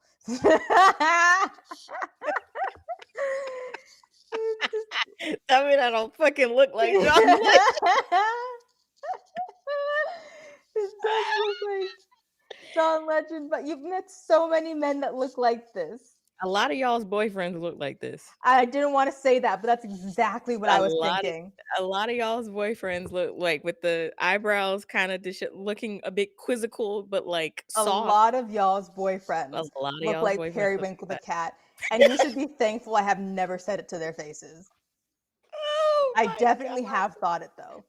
You just look at someone like, "That is a periwinkle the cat ass man." Yeah. Oh my gosh. It's not necessarily a bad thing because Periwinkle was like a very nice kid. He was look at him. He's Yeah, cute, very but nice a lot of y'all's kid. boyfriends do look like It's periwinkle the true. cat. Like, I I'm guess sorry. let me just finish my one thought and then Bobby, you can go into your whole like academic paper speech about Blue's Clues. About Blue's Clues. Yeah, so again, children's media was criticized for not being educational. Nickelodeon was like, we want to make the educational like preschool children's program and hired 3 producers to get her done. Angela oh my god, Santomero, Mhm. Todd Kessler, and Tracy Page Johnson. I don't know if Bobby knows this, but Todd Kessler actually used to work for Sesame Street. He did. He did. He did not love it. I did not know that he did not love it. He had like critiques of it. He That makes sense. wanted it to be like more like less static and more active. So I guess like calling on the audience to do stuff. And that wasn't really Mhm. something that Sesame Street was known for. No, they were very kind of it's contained within the Exactly. world, yeah. And he wanted it to be more interactive, hence why Blue's Clues is just like interactive. But Mhm. go ahead, Bobby, go off. Thank you. Ugh. Okay. So, like she said, Todd Kessler, Angela Santamero, and Tracy Page Johnson. If you don't know, Tracy Page Johnson is actually the voice of Blue. They were trying to figure out like that. She does the voice. They were just trying to figure out who can do the bark. She could do the bark. But the show was in the same vein as Sesame Street of like interfusing curriculum into the production of the show. Blue's Clues was known for introducing research into the production of the show. So Tracy Page Johnson and Angela Santamero did a lot of research. I think Angela Santamero Mhm, had a minor in like child psychology, so a mhm. lot of the um, Yeah, kind of like educational elements of the show have science to back yeah. them up. They also had like a fully dedicated research team as well. They did. And that is also why when the show first aired Mhm. on Nickelodeon, they played the same episode basically for the entire first week. And they actually got calls like to Nickelodeon from parents being like, "Okay, you're playing the same episode the entire week." And they're like, "Yeah, we're doing that on purpose because it like helps with repetition." Repetition, yeah. And so a lot of the show was centered on rote learning, which is basically to kind of like rote learning is like more mastery than like repetition is just to kind of drill it into kids' heads. But then on the show, they would focus on rote learning, Mhm. which is to like basically to say like do kids have an understanding of the concept versus able to like just parrot information back to you. Um so yeah, the show is like very like science based. Mhm. It won a Peabody Award, which is like a very big deal if you're a Yeah. children's educational program. Will they Um, win a Peabody Award though? in my heart, they already have. Whether they make it to the end or not. I mean, but yeah, I love Blue's Clues for that fact Mhm. alone. There's a really good I've mentioned this podcast a bunch of times, but the Nick Animation podcast, the episode with Tracy Page Johnson and Angela Santamero is actually really good, and it goes into the kind of the details on the show. Also, I think from that episode, they said that Nickelodeon they weren't really paying attention to Blue's Clues when it was in production Wow. because they put a lot of their focus and kind of effort into the Wubbulous World of Dr. Seuss, which was a puppet show. um, centered around like the works of Dr. Seuss. And so a lot of their like attention Yeah. went to Did that that show clearly. ever even get made? I don't recognize it. It did, but not for very long. Blue's Ah. Clues became like a smash hit. And Mhm. so then Nickelodeon was like, haha, peace, Wubbulous World, like you're gone. But they kind of were just like, okay, like, yeah, we're focusing on this show, so you kind of just do whatever. Mhm. And so they basically let them do kind of whatever they wanted to do, and so they were able to put a lot of love and attention into this show. And it was on for 10 years in its initial run. Yeah. And let's see, is there anything else that you didn't cover? Oh, just like a little bit of fun facts that Blue was originally a cat, but because Nick was making a show about a cat at the time, they're just like, can you like make it not a cat? Dog, So they maybe. made it into a dog. My dog is very happy about that, obviously. Good spirited. Exactly. Dog representation. Um, okay, that's enough, buddy. We got it. We got it. You feel very, very passionate about it. Um, Representation matters. yeah. And the show's original title was Blueprints, but children like that watched like the test footage, you basically unanimously called it Blue's Clues. So they were just Mhm. like, okay, maybe that's a better title. The kids just don't get why Blueprints is a funny name. That seems like it would definitely be just for, like, the parents watching it, Yeah, like, "Oh, Blueprints, that's clever," but Blue's Clues because 'cause yeah. her paw prints are clues. It Clues. makes Yeah, sense. it makes clues. They're just like prints. I don't understand. These are clues. These are thanks so much, guys, but these are clues, Yeah. so try again. Yeah, and like the whole point of Blue's Clues was to just empower children and like get them to, I guess, think and have like higher self-esteem in their learning. Mhm. Um, like, oh, also with like the whole Steve thing, we should probably address that. Yeah. Yeah, like they held like over 1,000 auditions for a host. They originally wanted a female host, but like they just weren't finding someone that had like what they wanted. And Steve's audition was just so good that they were Mhm. like, "This is our guy." And from the jump, he was just like, "I love kids. I don't want to be doing kids entertainment my whole life." So like that, writing that did hurt my feelings a little bit. Did Mhm. hurt my feelings a little bit. It's just like, okay, so I feel like incredibly lied to. Steve didn't Yeah. wanna do it You forever, didn't but want to look do it look forever. where he is, Yeah. back. Back at Blue's Clues. Look at what that money make a bitch do. Exactly. Mm-mm-mm. But Blue's Clues, amazing. It has a spin-off called Blue's Clues and You, which is the one that is currently airing. Mhm. They also had like kind of a short, like it's not even a spin-off series, I would really say. It was like shorts that they did, like puppetry shorts called Yeah. Blue's Rooms, Blue's Room. And Yeah. it is available on Paramount Plus. I believe also Blue's Clues Blue's is available Clues on Paramount Plus as well. and Blue's Clues and You. Yeah. The whole Blue Yeah. cinematic universe is on Paramount Exactly. Plus. And is there really going to be a live action movie or is that just a joke? Nope, it is. There's gonna be a live action movie featuring all three Steves. No, it's featuring Steve, Joe, and Josh. Mhm. I would like to go on record by saying that Steve, Joe, and Josh are cousins. I know Josh is Filipino, but They're we don't know cousins. their family tree. Exactly. They're all. Also, Josh's real name is Donovan. I thought Donovan was Joe. Sorry, Joe's real name is Donovan. I And I'm think just Josh's like, real name is Josh. yeah, Josh's real name is Josh. Steve's real name is Steve. Joe's real name is Real name is Donovan. Donovan. I think they were like, that's too long for kids It's to. like, like he could have gone by Don. Yeah, I could have gone by Don. Maybe that was too hard for kids to pronounce, so they were just like Joe. Joe. Close enough. Yeah, Close enough. but which one is winning out here? Because we have to eliminate one. We do. I want to remind everyone we do have the opportunity to bring back two. Oh, it's blue. I'm say Blue's Clues. Okay. We can save Roly Poly Oly, but Blue's Clues is going through. True. True. Okay. I will make note. We love you, Roly Poly. You're the swellest kid around. And you have a big opportunity to come back. So Yeah, you do at the end of round one. mhm. So Bobby's gonna put two new shows on the board, and as I mourn the death of Roly Poly Oly. Very quickly. We got Yeah. very quickly mourn the death. Oh gosh. Little Einsteins versus Wonder Pets. I mean, I think I barely watched the Einsteins.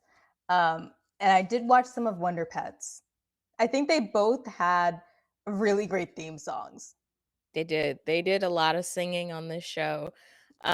These were two shows that they weren't Mhm. educational programming for me, but they were educational programming for my brother. Mhm. So I watched a lot of both of these.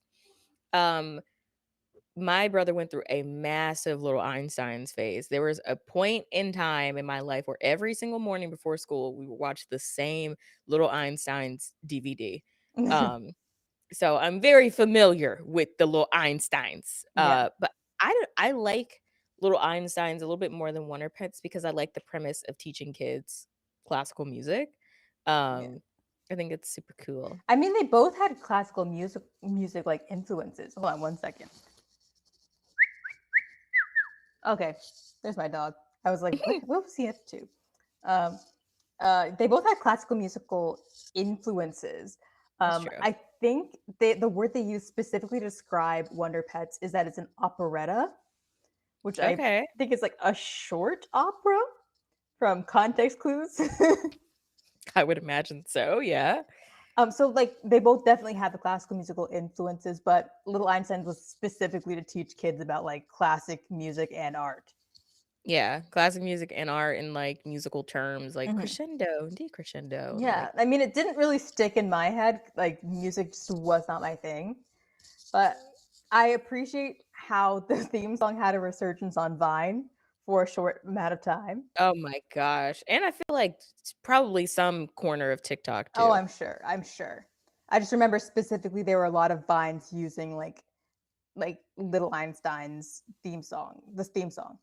Yeah, and something to the Mhm. effect of Wonder Pets too. I know the turtle on Yeah, Wonder Pets was what's her face? What's Tuck her the name? turtle. The girl, the one that was like the one oh my gosh, she was like she's an influencer and she was the one that was like, "I'm actually half German," and that girl was fully black. I do. Oh, You know what I'm talking about? Taylor something.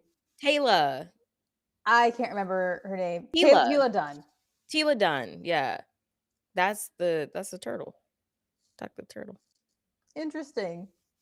What I thought was like a little bit suspicious is that the duckling is called Ming Ming, Ming Ming the duckling.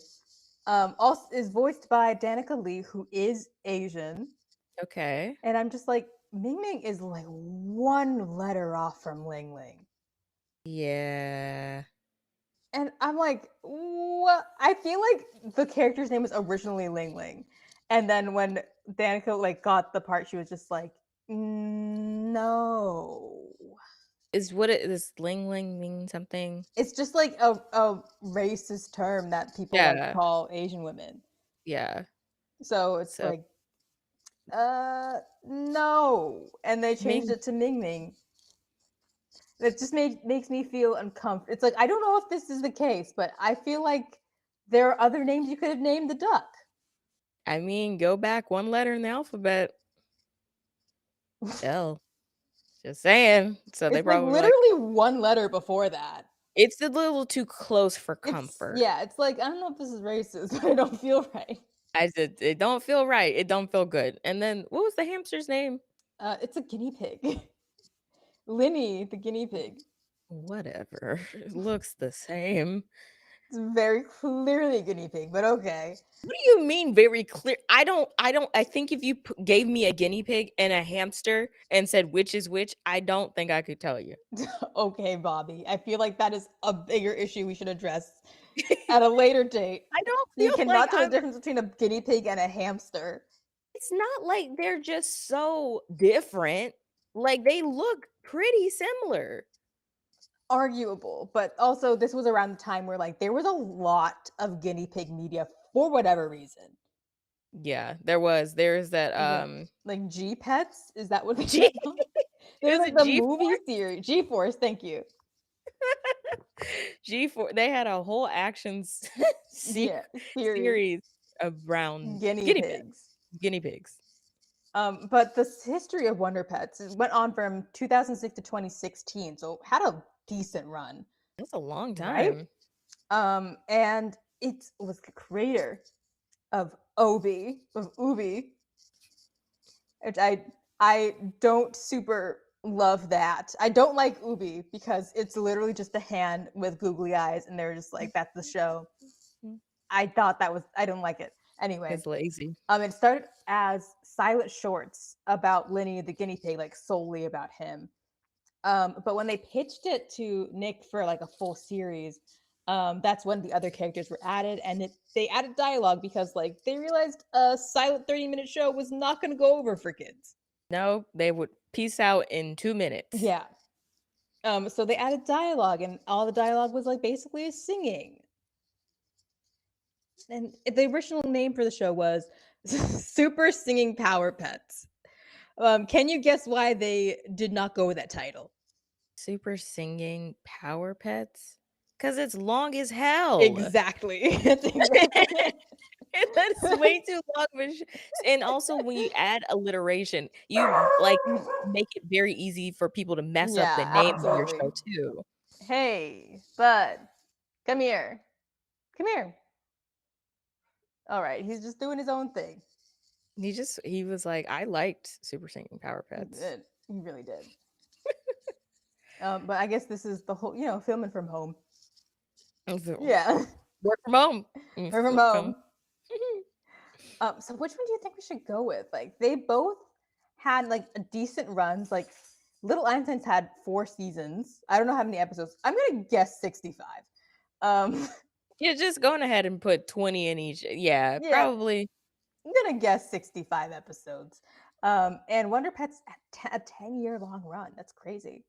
That is crazy. I liked Little Einsteins a lot more just because I like I know that Wonder Pets is an operetta, but it was like an operetta still about animal stuff. Yeah, Um, we have and quite a few we animal have a shows. lot of animal shows already gone through, whereas Little Einsteins is about like classical music and art. Like, are all of these characters annoying at certain points? Yeah. Yeah, But especially the little blonde-headed girl in Little Einstein. Oh my gosh, she was so annoying. Um, But I Mm, still like the show, and I like Rocket as, like, a yeah. character and everything like that, so I'm going with Little All Einsteins. right, I'll agree with you.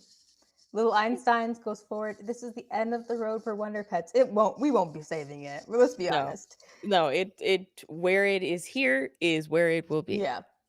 But thank you so much for coming, Wonder Pets. But you have come to the end of the road. Okay.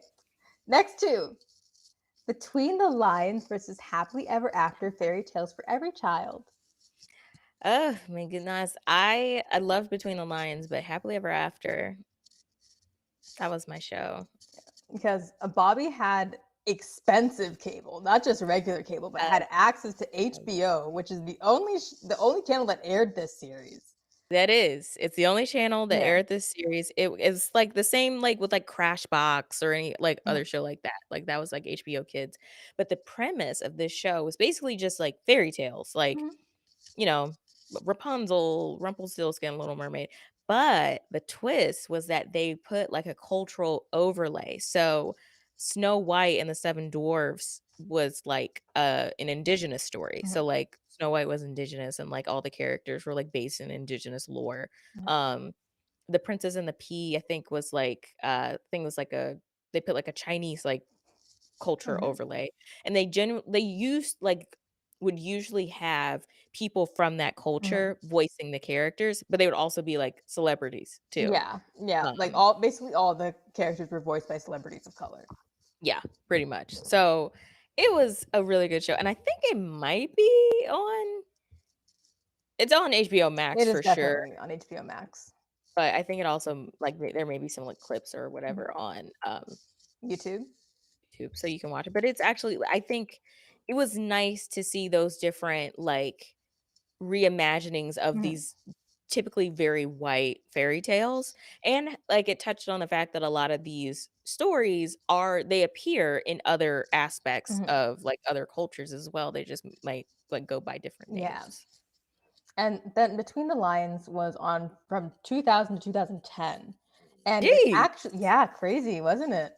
oh my And gosh, it was actually a companion series to Sesame Street.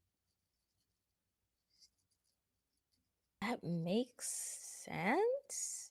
Yeah. And in early seasons, like there were some Sesame Street characters that made guest appearances. But one thing to note about the show is that it was designed to like encourage kids to read, like to promote reading. Hmm. But after the fourth season, the series like changed dramatically. Most notably, the shift from encouraging children to read to just a general moral lesson. Okay, so no more reading. Yeah, which is I think it's strange. Well, because the name of the show is Between the Lions. Yeah, it also takes place in a library. Library. Yeah. What? Okay. It's like, why did you just ditch your whole premise? Well, it doesn't matter. It did win 7 daytime Emmys, so congratulations to Between the Lions. In These between the very lines. these black lions. This is a Yeah. black family of lions. Mhm. I don't know why all of the rest of them have no clothes, but the one boy character has a hat and a shirt. We're not gonna address that. We could not even begin to explain why that is. We'd have no idea. Of one thing that I Yeah. didn't love about Between the Mhm. Lions was that character that had like I don't like puppets that don't have like some type of internal bone Oh, yeah, system. like the true marionette puppet, that was not Yeah, my the vibe. one that would just I don't like it. It's reminiscent of if anyone has seen Labyrinth, those, puppets that can, like, take their heads off and, like, take their I don't like it. I don't like it, and that's what that guy reminded me of. Also, the weird, like, different shaped eyes, Not my vibe. jump scare. Not my Jump scare. vibe. Mm-mm. Mm-mm. I don't like it. So I think because of the dramatic shift in like the actual like meaning of the show, like existed like I don't know what the word I'm looking for is. Like, point, Yeah, curriculum. the curriculum of the show, I'm gonna have to give it to Happily Ever After, even though I've never seen it. I really think you would enjoy it. Like, I think you would like the kind of reimaginings of these different fairy tales. Okay. I mean, like, I think you'd really like Gullah Gullah Island, so I because know I would. yeah, It was just a little bit past my time. That's true. It's fair. That's fair. But it's the end of the road for Between the Lions. I did enjoy your show for a puppetry show. I think it's because you were animals and not people. Or not just creatures, because like Yeah, Muppets aren't even like people. They're just like creatures, other than just yeah, like Piggy and Kermit true. and Fozzie. But the next one, Dora the Explorer versus Liberty Kids. Oh, I have Dora the so Explorer. much to say On about Liberty both of Kids? these shows, Okay, go off, go off. but a lot of negative things to say about Liberty Kids. Yep, yep. The Liberty Kids, I liked it. Okay, I'm gonna say I liked it, and the only reason why I liked it was because it meant that in school I wouldn't have to listen to my teacher Yeah. try to explain, like, you know, Revolutionary War shit. I could just watch a show and that would be fine. I love when I saw that TV being rolled into class. Oh, Yeah. That massive box TV. I don't think they that use anymore. the massive box TV, or if I saw my teacher's desk, because I went to schools where like the TVs were always in like the corner and they were Mm. like bolted into the corner. When I saw those VHS tapes stacked up on their desk, I'm like, oh, we're not doing shit today. So I liked it for that reason alone. And also the theme song like slapped a little bit. I mean, it was by Aaron Carter and someone else. That makes so much sense. Well, look where that went, you know? Look where that went. But Yeah. no, on in Mhm. looking back on it now, that show was something It else. was. But we'll focus on the positive of Dora the Explorer first and Mm, then get into the negativity that is Liberty Kids. So Dora the Explorer went on for 19 years, the original series specifically, from 2000 to 2019. wow. And the show's creators were let's see, four people actually. Chris, oh my God, Chris Gifford, Valerie Walsh Valdez, and yeah, oh sorry, I mean three people, sorry, and Eric Weiner. And they wanted to take a show that had the best parts of Blue's Clues and Little Bear, the narrative element of Little Bear, and then the interactive element of Blue's Clues. Hmm, Thus, Dora the Explorer was born. But she wasn't Latina in the beginning, even though we all know her to be Latina now.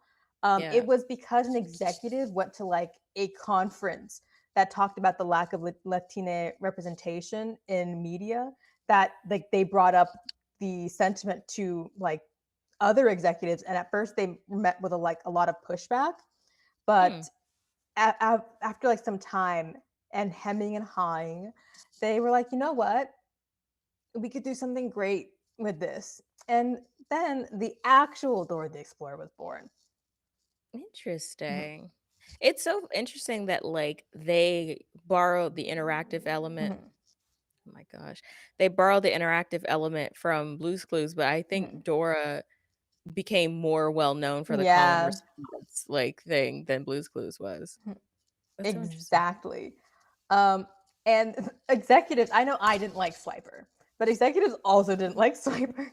That's not shocking to me. I'm sure Yeah, they were like, "We don't need a conflict element." right. They're just like, he's kind of unsettling. He's he's weird. But the creators like insisted on keeping him solely for the antagonistic element. It makes I guess, like, you need some type of conflict in those shows, but Did we though? no, you didn't. Yeah. And not a stealing fox named Yeah. Swiper. Like, That's weird. I didn't super love it. But as we know, in 2009, I think we were definitely around for that. That's when Nick decided that Dora was going to become a preteen. She's going to be a tween. And they Mhm. like debuted her new look. But when they debuted the new look, they partnered with Mattel to make a line of dolls, the new tween Dora, and also four friends, Naya, Kate, Emma, and Alana, who would later be known as the Explorer Girls and be characters in the spin-off Dora and Friends. Yes. Interesting. I did not know she had friends other than the monkey Boots. Yeah, well, she had real human friends Well, that's other than good. her cousin Diego. Uh, Go Diego, go. Yeah, which obviously was a spin-off series of Dora the Explorer. Um, but what I really didn't know is that it has been adapted into over 30 different versions for overseas audiences. And mostly for English as a second language education rather than Spanish, but sometimes it was Spanish. Like I That's think interesting. the Irish version had, I think, Irish Gaelic. No, that's Scottish. Just kidding. Like Irish to Spanish rather than Irish to English because they already spoke English. Oh, Mhm. that makes sense though, because Yeah, she uses both languages in there. yeah. Hmm. And we know that Dora has kind of exploded into this massive franchise like Go Diego Go, toys, books, animated movies, the live action movies, video games. And as for the future of Dora, as of 2022, there is apparently going to be a live action remake series on Paramount Plus, as well as a 3D animated reboot also on Paramount Plus. Okay. I don't know why. Go Dora, I guess. Get that check, girl. But like I, I guess the premise is very wide open. It Like is. it's like she's an explorer. So they could do literally anything with it. So it makes sense so they can keep it going. And now we move on to Liberty Kids. It went on from 2002 to 2003, and oh my god, Your hate for this I show really don't is like it. radiating off of It your like body. literally, obviously, it's about like the revolutionary, like yeah, the Revolutionary War, 1776. That's when the show takes Yeah. place. And it had an impressive list actually of celebrity guest voice actors, I'm not shocked by even that. though the show had just one season.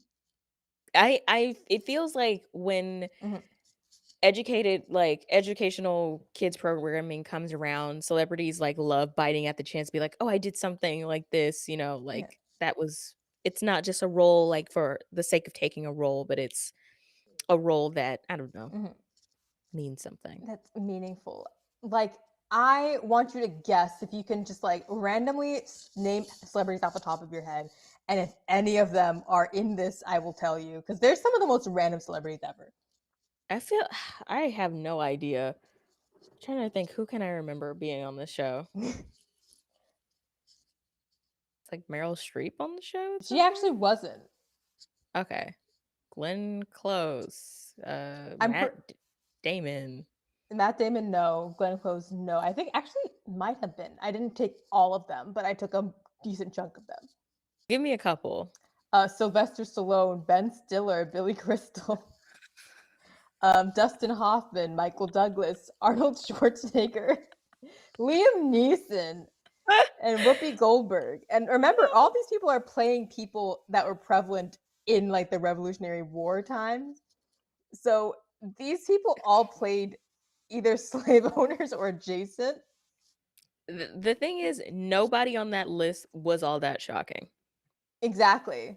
Nobody on that Exactly. list was shocking. I think Liam Neeson got me because I Yeah. was like, "Aren't you not American?" Like, isn't Arnold Schwarzenegger not American either? Yeah, who the hell could he have possibly been He playing? played Baron von Steuben. Okay, so it had to have been some like Austrian. Liam Neeson played John Paul Jones. Okay. I don't remember who the Who people did are. Ben Stiller Um, play? Ben Stiller played Thomas Jefferson, and Sylvester Stallone played Paul Revere. With that thick ass accent of his. Ben Stiller, yeah. You know what? Sylvester Stallone, yeah. He played Paul Revere. The British are coming. I don't know how to do his accent. The British are coming. Coming, Like yeah. that's first of all. That's so funny. Yeah, the British are coming. The British are coming. Oh my gosh. Well, I guess Yeah, they were like really stretching themselves as actors. they really were. The number one reason I cannot stand this show is for the young gentleman called Moses to the far left. Also, Benjamin Franklin is apparently a good guy in this. Why? I don't know. Um, Yeah, I strange. can you Okay. take one guess who voices Moses? Is it Kevin Michael Richardson? No, it's Phil Lamar, Of obviously. course, it's Phil Lamar. Um, again, we love you, Phil Lamar. It's just that I think they needed to know you're not the only black man with a voice. Um, Well, if it's like a voice that's like a regular tone, it's Phil Lamar. If it's a deep ass voice, it's Kevin Michael that's Richardson. true. Um, so basically, the character of Moses, of course, was you know what? I'm just gonna read the exact quote from taken directly from the Wikipedia page. Okay. Moses was born in Africa. He was brought in chains to North America as a slave and sold on the block in Charleston, South Carolina. Jesus Christ. Because of his ingenuity, Moses learned to read, forge metal, and buy his freedom from his master, thus freeing himself from the slavery of the American South. To keep from being confused for a runaway slave, Moses is required to carry papers proving that he is a free man. He eventually moved to Philadelphia and found work at Dr. Franklin's print shop. His brother, Cato, had not been so fortunate but later escaped, joining the British troops as a soldier to earn his freedom. This is an instance where I don't think representation is always necessary. I No, would not have liked to be represented in this show at thank you. all. Mm-mm, mm-mm. We're good. We're good on that front. Moses not really the rep that I wanted No, or needed. They could have been a not little really. historically inaccurate with that. Yeah, he worked hard and was able to free himself. That's not how that shit worked. That is not how that shit worked. 9 times out of 9 and a half times out of 10. Like Okay. I okay. Anyway, thank you so much, Dora the Explorer. You're moving on. Liberty Kids, it's been a moment. Like that's all I have It's to say about it. it's been real, and we, won't miss you. No. Okay, moving on. Wow, That was a lot, wasn't it? that was too much, in fact. It And had moving like on, such Tiger Cruise vibes. it's just like I know we have to teach the kids Yeah. history, but do we? Do we? 'Cause I don't even think he was in the original like a promotional material. Like Lineup. No, it was yeah, just the 3 it was kids. the three kids, and then he was added because like, oh, we have to have black people in the show. Do we? No, Do we? it's kind of just like assumed because then after the Revolutionary War, you have the Civil War where the majority of Yeah, enslaved people were still enslaved. enslaved. So, Um, also the fact that they have like a list of I guess groups of people that appeared on the show, like the Spanish soldiers or whatever, British soldiers. There was like a segment for Native American people is featured in the show. Only one character it seems, and the voice actor was Native American. No, he was the guy that voiced Homer Simpson. Dan Castellaneta. Yeah, Oh my god. No. yeah. Not Dan Castellaneta. Dan Castellaneta. Oh, oh my god. Yeah. Oh, right. Okay, so on that On note, that note, the next two shows, the last two in round one, before we can go let's save people. all right, we got the Koala The Brothers Koala Brothers. versus Zoom. Zoom. For those that aren't familiar with Zoom, this iteration of the show ran from 1995 to 2005, but it's actually a spin-off, or so not spin-off, reboot of the 1972 original series by the same name and same premise. It's just like if you could think of all that if it was educational instead of Mhm. being sketch comedy, like solely sketch comedy, it's like mostly kids doing science experiments, cooking, playing games, etc. That's pretty much what Zoom was. Big Yeah, Zoom fan yeah, big back Zoom fan. then. Big Zoom fan. Yeah, Then the Koala Brothers was yeah, an Australian show, clearly, because they're obviously. koalas. Um, and it was about like if basically if the Wright brothers were koalas and lived in In Australia. Australia, yeah. Also, this like artistry was amazing for I 2003. it's claymation and it's Yeah, so it's so good. good. They put Oh, it's so so good. much effort into this, which I want you to take that excitement and like impress, like how you're impressed by this, and just like remember that, hold on to that for a bit, and then listen to Oh, what I'm about to say. oh no. So the show ran from 2003 2007, Mhm. but it bears a striking resemblance to a children's, like not only in feel, general vibe, but in like art style, story, to a children's book entitled The Great Wungle Bungle Aerial Expedition. Also had characters called the Koala Brothers by Greg Mckee. Oh, yes, Greg Mckee. I want to make sure I have that name right. And in the 1990s, he actually wanted to make the show into a series, pitched it to a couple producers, and they said no, only to later make a show basically exactly the same. I actually took an excerpt right from Greg's website where he talks about this. Okay. So it says Greg's Expedition, an 1987 book, introduced the characters known as the Koala Brothers with their flying 18-foot skiff to the Wungle Bungle Outback airstrip. Greg's original concept of the adventures of a group of altruistic aviators and their Outback airstrip was borrowed. It has air quotes.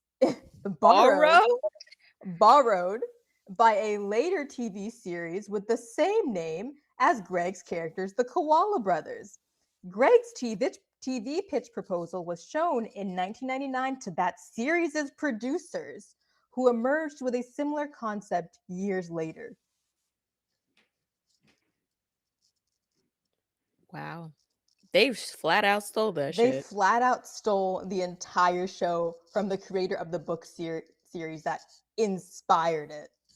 And we will say it wasn't Disney didn't steal it. No, Disney The didn't. orig the original network was Mhm. CBBS? CBBS? Probably. I I don't know, but the production company for the show was Famous Flying Films and Spellbound Yeah, Entertainment, so they stole it from the Greg McKee. yeah, this was I think Disney just at Yeah, some point was like, "Alright, we got this show." Like, it's probably just, like, yeah. distributed. And if you are watching this on YouTube, I probably have included the link to like Greg's actual website where he has the original series that he like made called Echidna Airways. That was the name of the TV show he was proposing. And the art is like basically this, but it was like a little bit like dingier, not cute, not cutified. Mm, But yeah, it's like this whole show was straight up stolen from him. lifted. Yep, Sorry, Greg. That is some shit. that's some bullshit. And because of that, I, on principle, want to give it to Zoom. I will give it to Zoom on that Mhm. principle too. And it sucks because I love the Koala Brothers. I love the Koala Brothers. But I can't on good faith. Shout out to my boy Greg. I can't do that to Greg. Yeah. Shout out Sad. Greg. They put all that effort to just straight flat out have stolen the show. Yep. They really put little effort at all into it. Yeah, I guess they could focus on making the animation look so good because the The story story was was already there. it already existed. Oh, Uh, exactly. oh I'm god. gonna go ahead and list the shows that are already that have made it into the second round, and Okay. then we will pick from the ones that have not. So going into the second round, officially, Dragon Tales, Cyberchase, the Mhm. Backyardigans, Maggie, and the And the Ferocious Ferocious Beast, Beast. Dun, dun, Sesame dun. Street, Stanley, Oswald, Blue's Clues, Little Einsteins, Happily Ever After, Dora, and Zoom. But we have a few to pick from to introduce to um, the next round, if Okay. we do So see fit. we can save.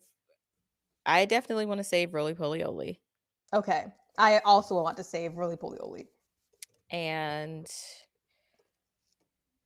who else did we knock out? We knocked out Gullah Gullah Island, PB&J Otter. Oh, we knocked out Arthur. And Arthur, that's right. I think we got to go with Arthur and Roly Poly Oly. Just making sure I'm not forgetting anything. Why do I have so many up here? I'm forgetting two. Where are we going? Blue's Clues is definitely the next round. And so is Happily Ever After. Okay. So we definitely saved Roly Poly Oly. We can save Gullah Gullah Island. Maggie was already saved. What am I doing? Right. Saving Roly Poly. There was Little Einsteins was saved already. Just kidding. Okay. I think we're probably just gonna save Arthur. Arthur and Yeah. Roly Poly. Those are the two. Because what are we going to save? Liberty Kids? No. Nope. Absolutely not. I mean, we could Absolutely flirt with the idea of saving Zaboomafoo, but I don't think we should. No, I'm okay. I think we leave the weird puppet thing alone. Yeah. But those are the shows going into the round 2. We're gonna cut for literally gonna be for you maybe a 5-second intermission, but gonna be a little bit longer for us. Mm-hmm. But we will see you back for round 2. Again, round 2 is gonna go really quickly, and so is round always. 2, 3, and 4. So Yep. Stay tuned. See you soon.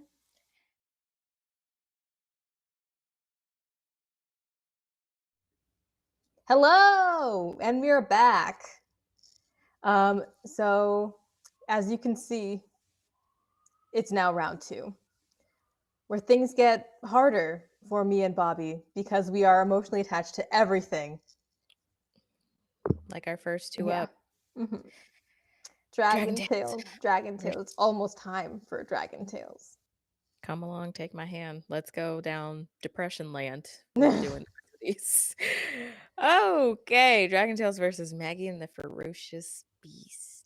Because it was so obvious which one we were going with for Dragon Tales versus, I don't even remember what it was like up against in the beginning. It was up against Higglytown Heroes. We didn't even go into how amazing the series was. So we're going to do that now. It started in 1999, it ended in 2005, and it originally was artwork by artist Ron Rodecker, and was actually developed into a television series by Jim Cohn. I hope that's how you pronounce the last name. It's Coane. He really believed in the project, but he knew it was like kind of risky because, as I said earlier, a lot of children's television came from book series, and this one was just literally a man that was recovering from like some kind of heart condition. What was it, like a coronary bypass surgery? He was just drawing dragons, and oh my gosh, he was just drawing dragons, and this guy was like, "Damn, these are really cool. We can make a TV series out of this." And he knew immediately upon kind of conceptualizing Dragon Tales that the only network for it was PBS Kids.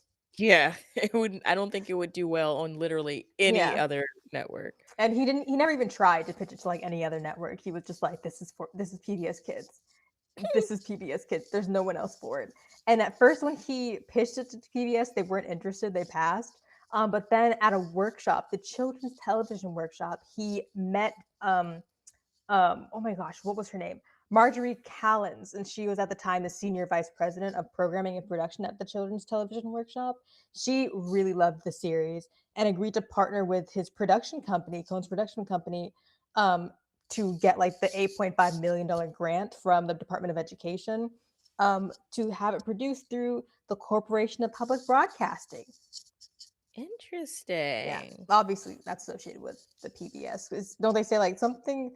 The Coordinated All Public Broadcasting from broadcasting viewers like like you. you. Thank you. I always Yeah. like all those things that you just said. I'm like, yeah, it feels like they said all these things at the end of the show. Yeah, They talk about who funded it and who made it. exactly.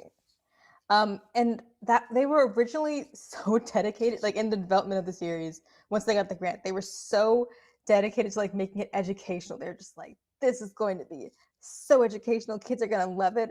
And then when they finished writing the pilot, they were like all of the people that worked on the development and like the writing were just like, damn, this is really boring.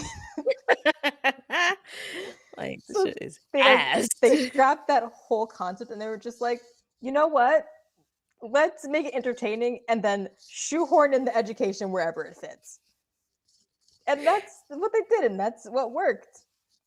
That's basically what worked. Because I don't. Also, I'd say I don't remember there being an educational element No, to it was it. more like a moral lesson. Yeah, like be nice to Yeah. one another. And in season 3 of the series, they introduced Enrique for Latine representation, which I thought was really funny because I always thought Emmy and Max were Hispanic. You're I like, straight up was just like, what do you mean you're now adding Latine representation? Like, look they at were them. there from the beginning. Look at these two Mexican children. Like, I definitely thought they were Hispanic. They thought they were the Latin representation, actually. You cannot tell me they look. Come on, they look Hispanic. I swear to God, I thought they were. I thought like Emmy was short for like Emilia, and then Max was Yeah, short for Maximilian. yeah. Because I literally went to school with Hispanic kids that had those same names, so I just assumed. That had those same names and looked like that. Yeah, like I just thought that Max and Emmy walked so that Maya and Miguel could run. They said no. The because Enrique was orange, right? No, Enrique was the same color, was he not? I thought Enrique was a dragon. No, Enrique was like another human child. That Oh, I thought he was. Oh, you're not thinking. You're thinking of the yellow dragon, which I cannot remember his name. Quetzal. Quetzal? I'm really misremembering this whole thing. Oh, Enrique just looks like Carlos from the Magic School Bus, but shorter. It's the same one. It's the same model. He But just looks he looks just like he's standing next to Max and Emmy and looks just the same. They're like he's literally the same color. They look exactly the same. apparently he is their new best friend and next door neighbor who moved to the US from Colombia. Like I thought they were. I thought. I thought Enrique was their cousin. That looks like their cousin. That just flat out looks like their cousin. Like, can you like upload a picture of Emmy, Max, and Enrique? Because straight up looks like their cousin. I straight up thought like they were just a Colombian, maybe Cuban family. But apparently no. They are so unserious for that. They are so unserious. They look like flat out cousins. Like Hold on, let me see if I can find a closer up picture of them. it's just like insane to me. The way that I just simply do not remember this third character that they added to Oh, this because he was show. added after we had stopped watching. Oh, okay. That makes sense. That makes a lot of sense. Okay. But Enrique was straight up the same color as them, like same facial features. He looked The just the same. the character models all look the same. Like they're actually wild for just adding that character and being like, that's their best friend. That's their cousin. It's their cousin. Like, why are you still holding on to the fact that these are white children? They're not. They're not. I don't know what to tell They're you. That Colombian. I don't know what you're talking about. these are two Colombian kids. Like, come on, don't play with me right now. Look at these Yeah. children. So when I read that, I'm just like, what do you mean? Like, what do you mean they We added Latin representation with Enrique? had it with Henry. Okay, let's see. Hold on. I just Between thought that was hilarious. Okay. Dragon tales. It's almost time for Look like at them. legitimately. Legitimately, that's their cousin. Like, look at That's that. their I'm not hearing anything else. This neighbor business, I'm not hearing that. No. That's their cousin. Whether they knew it or not, that's their cousin. I'm like, I'm still flabbergasted that they really were trying to tell me that. Like, oh no, Enrique's the only one that is Hispanic here. Oh, yeah, first of all, I'm in shock that they thought that they would, number 1, get away with that. Yeah. So, let's just talk about that. Um, but yeah, I don't know. Like that, I just want everyone to digest what you're looking at Take it because in. wow. But between the two of them, this is hard. It's really hard because I genuinely liked both shows so much. I think I might have liked Maggie and the Ferocious Beast a little bit more because I also had a cardboard box that I like decorated and was like my nowhere land. It That's was like very my cute. favorite toy. Your favorite toy was Like a very large like cardboard box that I like had drawn all over and it was like my imaginations box. I love that. I love that. I would have to say Maggie and the Ferocious Beast too. I think the animation is super cool. Like Dragon Tale's animation is Mm-hmm. it feels very warm. Mm-hmm. It's very like homey, but I like the kind of imagination element I like it. of Maggie and the Ferocious Beast. It was bright, it was Yeah. fun. Maggie was fun. I like what's his name? The Uh, Ferocious I Beast. think it's just the Ferocious Beast, yeah. And then there was like Hamilton Ham Hocks. Yeah, who That just was had like a Letterman sweater yeah. with an H on it Yep. and I think that jeans. was foul. They named him Ham Hocks though. What else were they gonna name him? Porky? They could have just not called like him Ham. I mean, they called the Ferocious Beast. It's fair. It's just They didn't on even the give him a nose. name. They didn't even give him a name. Yeah. Like, Damn. but it's from a book series called oh my gosh. Oh, why can't I find it? My eyes, where'd you go? Oh yes, The Ferocious Beast with the Polka Dot Hide. Because again, all children's book series for whatever reason were like adapted to television shows, and it's very rarely the other way around. Um, Yeah, that's true. and it's just the young girl Maggie on her with her like a map of this imaginary place called Nowhere Land.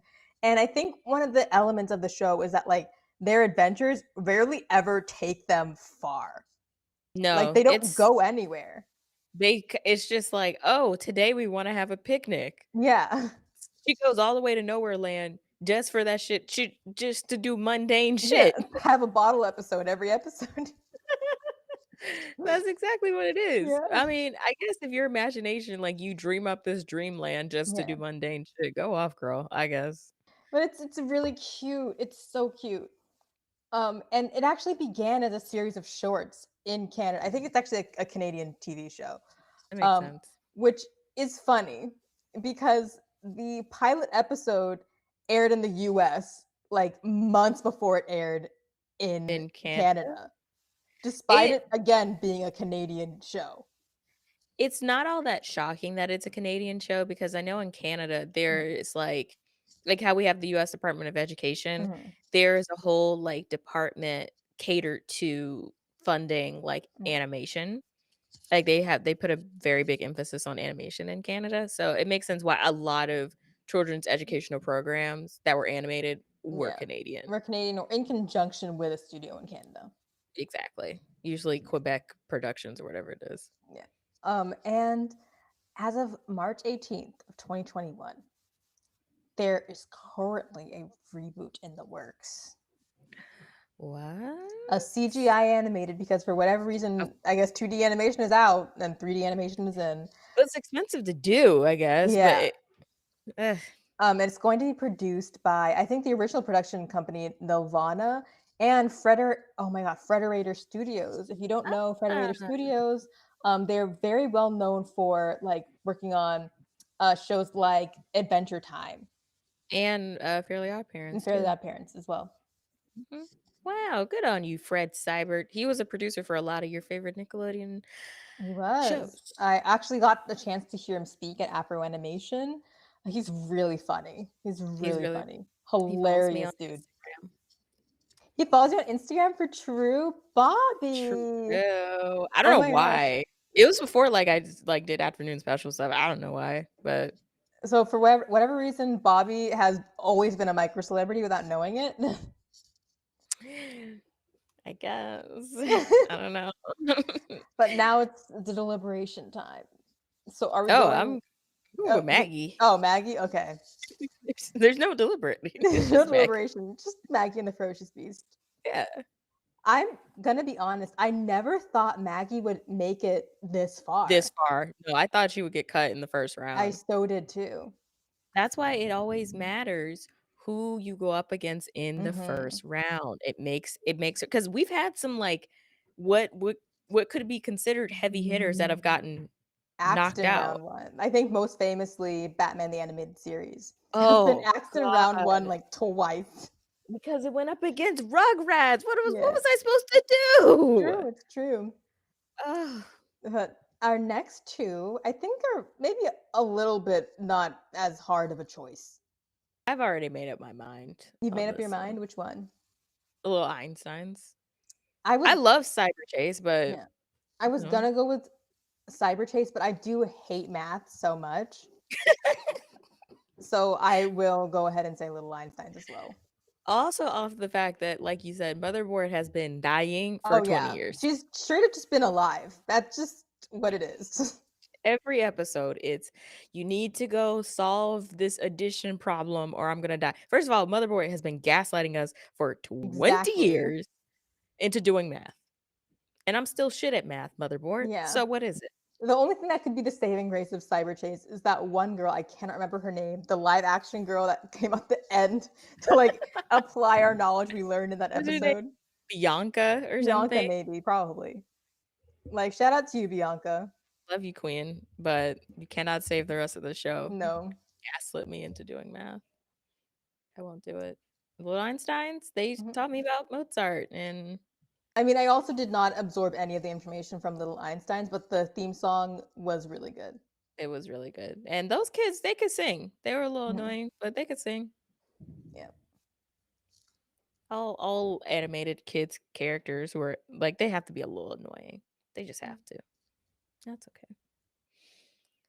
That was quick. Yeah. I thought we were gonna be Yeah. sitting on that one for a little bit longer. No. I mean, like, we both have this, like, vendetta against math. We do. Look at what we're doing. This doesn't involve math. Exactly. It does involve math when we have to like total up lists and stuff, and that's Oh, always my yeah. least favorite part. And we struggle. That's the only part we struggle with. We struggle with it. It never gets easier It the does more of not. these we do. It does not. Uh, Next up, we have Really Poly Oly versus Stanley. Again, this is another one that is Yeah. real. I got my answer. I know it's probably roly poly oly, but like I'm at least happy that Stanley made it this far Him because and no his one remembers this soothsayers. show. No, yeah, like I love the big book of everything. I Mhm. like the animal element. I didn't realize it had like a moral lesson too, so they Yeah. really tied the two types of kids animated shows I together. learned so much from preschool shows. I learned how to do a cartwheel from Mhm. watching Boots do it every opening of Dora the Explorer. Also, um, I learned how to do the monkey bars from watching Stanley. Yeah. There was an episode where I think he was struggling how to do like monkey bars, so he went into the book and like met an orangutan or something. I don't know.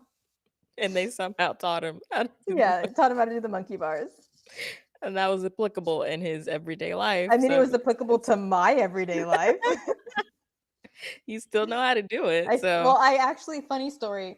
I went to a park the other day and I was like, "Oh my gosh, I haven't been on a playground in so long. This is going to be so much fun." The way I tried to do the monkey bars, I fell so expeditiously quickly to the ground. Like in a two-part, like my knees folded and my face hit the ground. Because I did not realize that doing the monkey bars when you are like what 10 and you weigh like 70 pounds is a Yeah. lot different than when you're 25 and you weigh like 200 and like not 200 like 130 pounds. It's a lot different. It's a It's lot different. I did not know that. I remember a time I didn't have much interaction with the monkey bars because I've always just lacked upper body Mhm. strength. Um, but one time in school, I like it was a cool thing to like get on top of the monkey bars, like do some like gymnastic shit to Oh like get on yeah. top of it. And I figured out how to do it finally, but I couldn't figure out how to get down. Oh, Bobby. Oh, And so Bobby. my class was starting to like line up to leave because Oh, recess was Bobby. over, and I was stuck up there for a minute. And so I when I finally figured out how to get down, Mhm. my class was almost inside of the building. Like, Oh. my teacher wasn't checking to see if I was in line or not, she just assumed.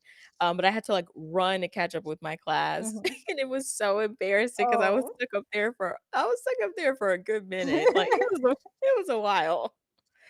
That's So, hilarious. I'm so sorry. I'm so that's sorry. that's But my first and last time on the monkey bars. when I was a kid, I had like really good upper body strength. Like in the presidential fitness test, like I had to stop because I was showing up those guys in like pull-ups. And that's why like it was such a shock to me when I didn't have the upper body strength anymore as a kid, as an adult. I do think also when we were, like, 7, we Mhm. didn't have tits, and that That's is true. extra weight That's up here. true. So, yeah.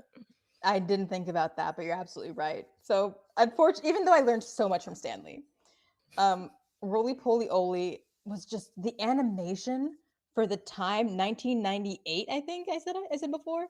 Yeah. I It's cannot so believe good. how it still holds up. And it's just so unique too. Like, Mhm. it's such a unique character design, like, to have them all, have a world based off of, like, geometry, but they Yeah. never really taught geometry, it was like a They slice never did. It was like just, a yeah, life slice of life. show. Um, Like, I also didn't realize they were all robots. I don't know how that didn't register in my head. what did you think they were? I thought they were just toys, like Okay. block toys. Okay, I'll take that. I'll take that. I was like, I know you didn't think they were like humanoids. No, I just thought they were like block toys. Okay, that works. Mhm. That works. I can. That's good. That's good. But yeah, Okay. roly poly oly, going on, Moving forward, moving right the next along. two on the board. I don't think this one's gonna be too. It's gonna be another quick one. Yeah, yeah, it's very quick.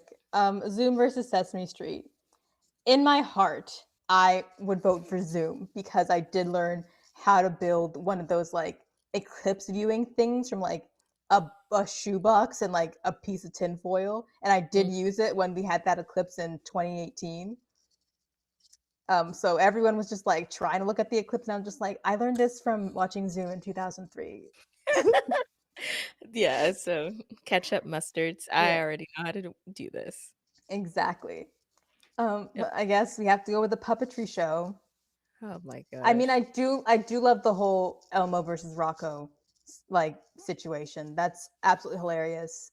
That is objectively funny. Also, and it wasn't like I think we often forget that Sesame Street also had animation in it too. They had little animated segments I and like forgot. just random segments with like music and stuff. C is for cookies, and cookies are for me. C is for cookie, and cookies are for me. C is for cookie, and cookies Mhm. something probably for me again. Cookie, Probably for cookie, me. cookies. Start to see. I appreciate Cookie Monster is he's one note, but he's honest about Yeah. what he wants. I do appreciate that he had a deep love for chocolate chip cookies as well, because I do. Yeah, I never saw him eat an oatmeal raisin cookie Mm-mm. and He probably would have gone ape shit. like, are these raisins and not chocolate chip? Yeah, he would have lost his shit. And you know what? He's so right for that. Yeah. He's so right for that. But, sorry, Zoom. I you had a cool PBS Kids Mhm. computer game where you, like, made a machine that had little, like, pulleys and everything. You, like, learned what Mm. pulleys and levies are. That was cool. That's all I got. And you did, like, science experiments? I don't know. Yeah. It I was learned how to, fold my tongue by watching Zoom. You really were just soaking up the information in I this show was. quite a bit. I was learning and applying my knowledge. It's like, did you get the curriculum? No, but I did learn how to fold my tongue. I did. So If some would argue that that was part of the curriculum. for Zoom, yeah. Oh I don't yeah, think the monkey bars was in Stanley though. that's debatable. That's debatable. And I simply don't have the strength to debate with you on Yeah. that. So And you got that one. yeah, our next two, um, I know which one I'm gonna pick. I don't think it's the one that Bobby's going to pick. I mean, I'm going with Oh, I Dora. was going with Dora Yeah, too. I'm riding with my girl. I mean, we resurrected Arthur, but like I loved Yeah, Arthur, don't get me wrong. I don't know, Dora's just been there for me, you know? exactly. That's my girl. I don't know what to say. Also, I like that Boots had the brightest red ass boots, Yeah, and it was completely inexplicable. I don't know why they went with that, but I like the choice. I appreciate I love the sentiment. I like Dora's backpack. I like the song backpack backpack Yeah, I like the map. I like when they introduced the estrellas. I thought that was such a fun Yeah, element. little Yeah, stars. I There's still remember the Koki song, verbatim. Would you like to sing a little bit? I I think it's just Koki, Koki, Koki, Kiki, Kiki. So that's the song. Yeah, that's the song. Also, I forgot to mention, but like they specifically made her like pan Latina, so there wasn't one like I guess part of Latin America that she was associated with, even though I think she there was like a quinceañera element. Or was that one? No, maybe I'm making that up. Maybe I'm making that up. I don't think there was. I'm thinking Feliz Cumpleaños. She did like a birthday thing. Yeah, and Never mind. and that's, everybody has a Everyone has birthday. a birthday. So, So ignore what I just said right there. That was dumb. but yeah, no, I love Arthur. I appreciated it, but it was like I don't know, it was just something that was on. I wouldn't ever Mhm. be like, "Oh, I want to watch Arthur. Where's Dora?" Like I remember going out of my way to watch it. Exactly. Exactly. I have to agree. And she had that like the animation did not hold up, but she was one of the first shows to have like a 3D animated computer game. Obviously, I spent a lot of time playing computer Yeah. games. Uh Gamer girly. Gamer girly, but yeah, her computer game was like 3D animated and she was like one of the first shows to have that and the animation was it was ass. Ass. It was ass, but it was still fun. So, I don't know. I liked it. I mean, we got a clear winner here. So thank you so much for coming, Arthur. You made it to the second round, but this is where you have to leave you. We resurrected you and now you're dead again. Yeah. And now we're getting into the final two that will hurt Momo and I in separate Yeah. ways. So, in case you thought this was going too well, buckle up because we've got Happily Ever After, Fairy Tales for Every Child versus Blues Blues Clues. Clues. Wow. Bobby, this is really a you choice. And the thing is, I know what I have to do. I know what has to go through. Yeah. It's Blues Clues. I'm not going to knock out Blues Clues. I loved Happily Ever Mhm. After, but Blues Clues, I it's right here. think Blues Clues had sorry, I think Happily Ever After would have had a bigger audience if it wasn't on HBO. Yeah. If it was on PBS Kids, a lot more kids would have obviously known about it and watched it, but it was behind a massive paywall. A big paywall. A big paywall and also, trying to catch it on TV, it would come on exclusively at, like, 12 o'clock in the morning or, like, at 8 a.m. So they really Those just time kind slots, damn. they didn't want anyone to, see the show, so Yeah. I was the target audience for Yeah. it, and that's okay. Happily Ever After was a show that I think everyone should try and seek out if you Mhm. can, because a lot more people have HBO Max now than they had HBO back in the day, I think I especially if you definitely will check it out. if you have like if you enjoy fairy tales and like reimagining a fairy like they're pretty like faithful to the general structure of the fairy tale, but the package that it comes in is really awesome. And there's a lot of really good episodes, and if you enjoy like celebrities showing up and shit, why not? um I think the Goldilocks and the Three Bears episode is really good because it has Raven. She plays Oh, cool. Goldilocks. So and it's like a Jamaican like Oh, retelling okay. of it. It's really cool. But it has to be Blue's Clues. I went on too long about it, and it's the show that I think it's such a smart show, and I think children's educational programming should be smart and should be made in a smart way. So, gotta love it. Well, thank you so much for coming happily ever after, but this is where we leave you. This is where we leave you. The And next now two. it's time to hurt Momo. Yeah, this hurts. It hurts so bad. This one does hurt me too, but not as bad as it hurts Momo. Because I literally love Oswald so much. I am a big slice of life girly. Mm-hmm. I really like that. It was just a very slow paced show, very simple in like literally concept and animation wise. But the Backyardigans. It's It's the the backyard. Backyardigans. Our backyard friends, the Backyardigans. And also, those kids were singing their asses off They on that were show. so good. So I know I have to go with the Backyardigans, but I do want anyone, the four people with Paramount Plus, to watch Oswald and think of me. I will turn it on tonight and I'll Yeah. watch one episode and I'll be like, this is for you, Momo. Yeah. Also, again, I don't know. I guess I don't know what Fred Savage sounds like, but I was shocked that that was him. Yeah, that was him. He's been there the whole time. Corey Matthews' real life brother. Mm-mm-mm. He must have been in Boy Meets World for like an episode at some point.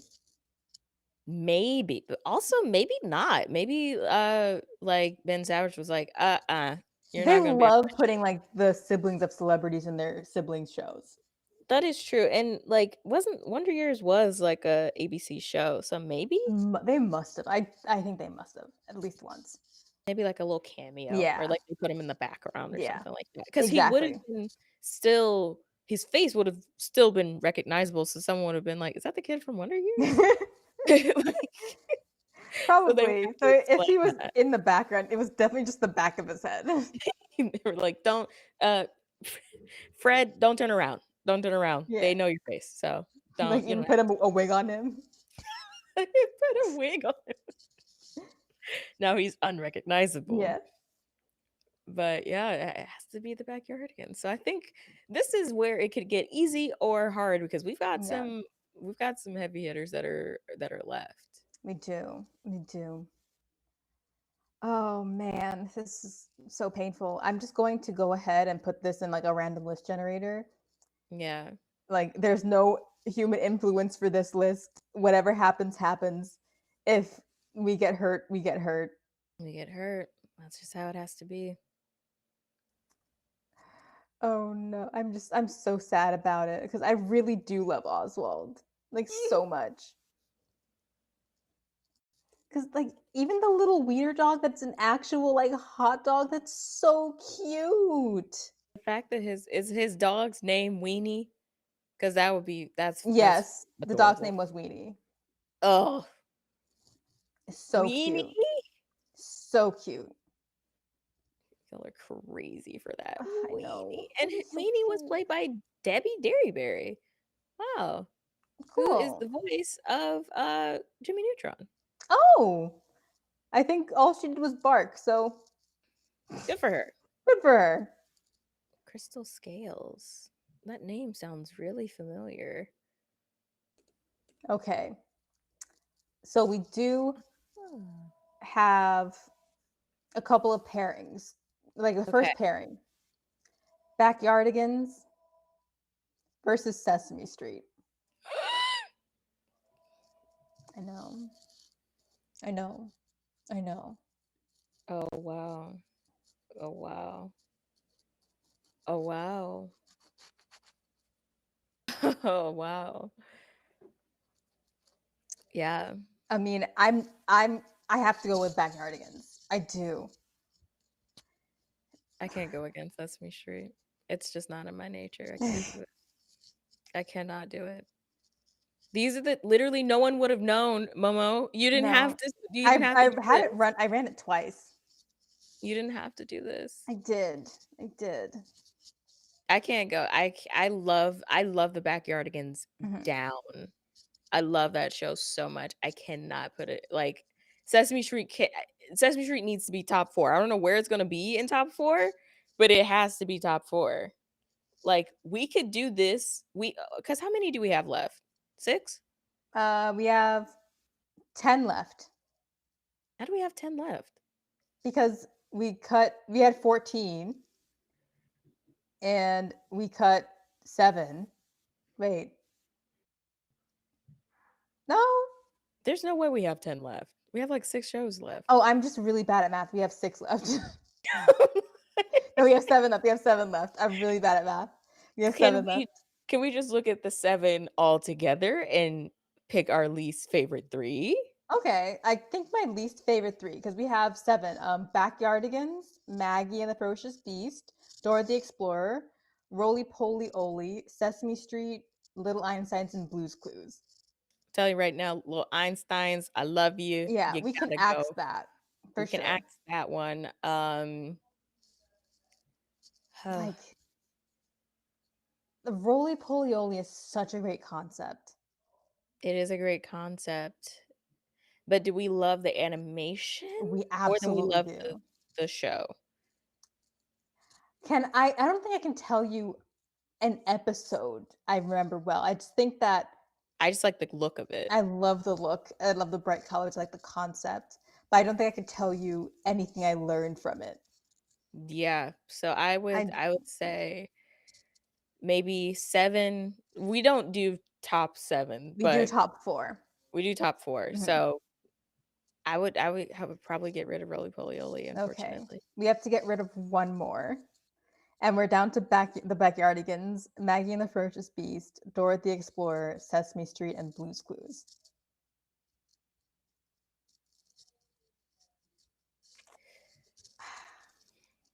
This is gonna hurt, but it's gotta be Maggie. Why Maggie? I love it's either Maggie or Dora. But Dora has like has been in 30 different countries to teach like either Spanish or English as a second language. Okay, then it's gotta be Maggie. Oh, Maggie and the I Ferocious love Beast in Nowhere Maggie. Land. In Nowhere Land. Come along if you can.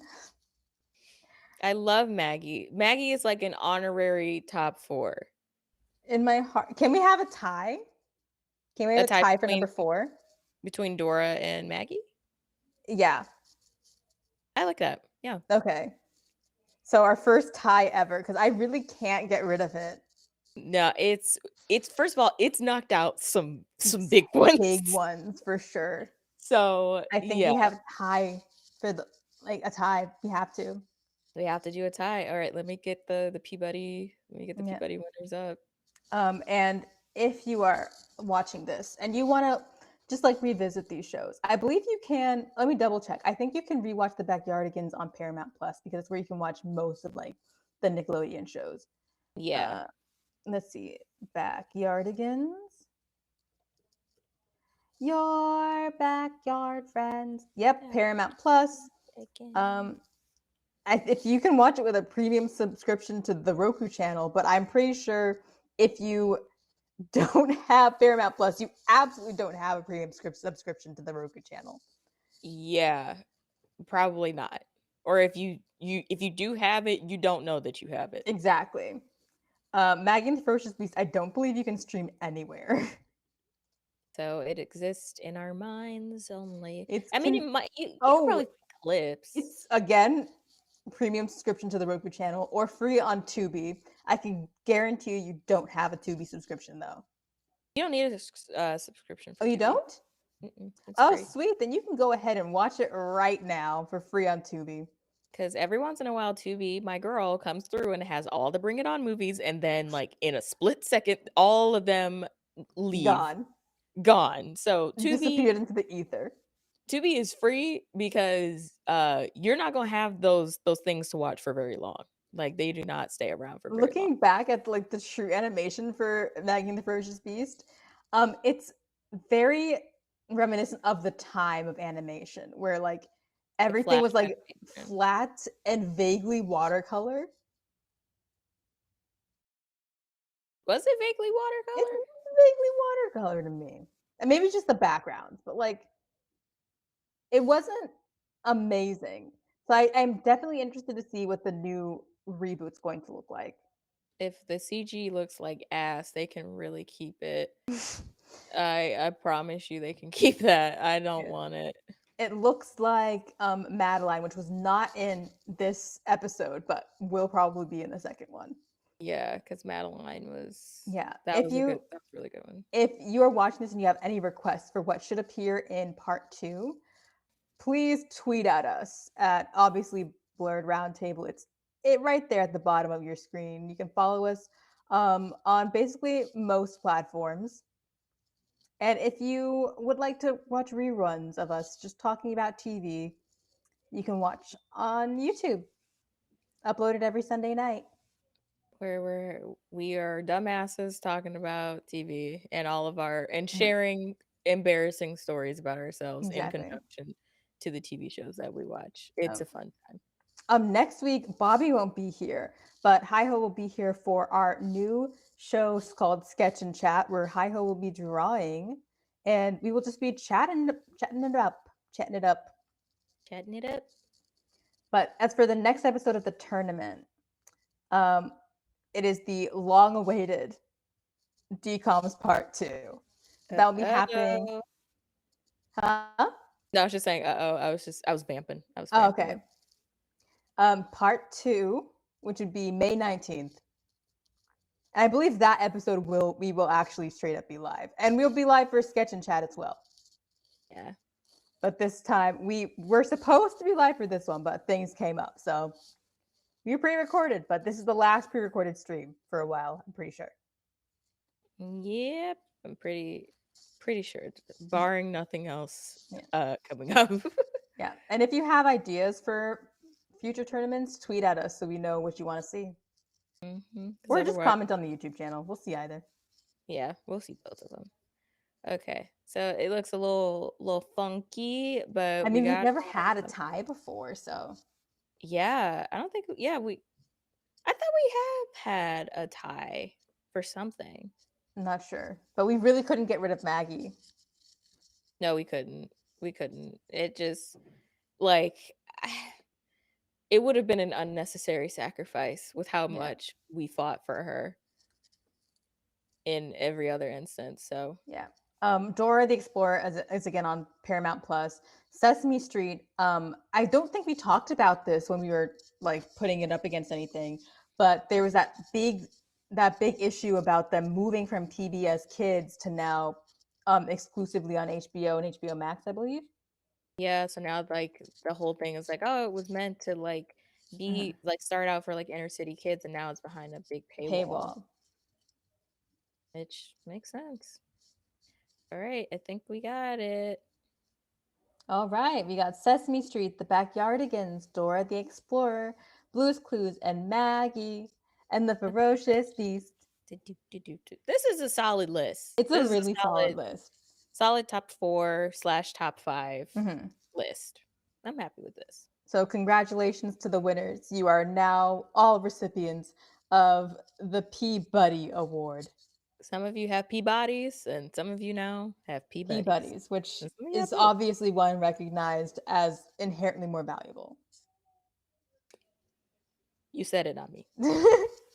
But thank you so much for everyone tuning in. You will see you again for the tournament in 2 weeks, but I will see you again, and Hi-Ho will see you next week for Sketch and Chat, our first episode of our new show.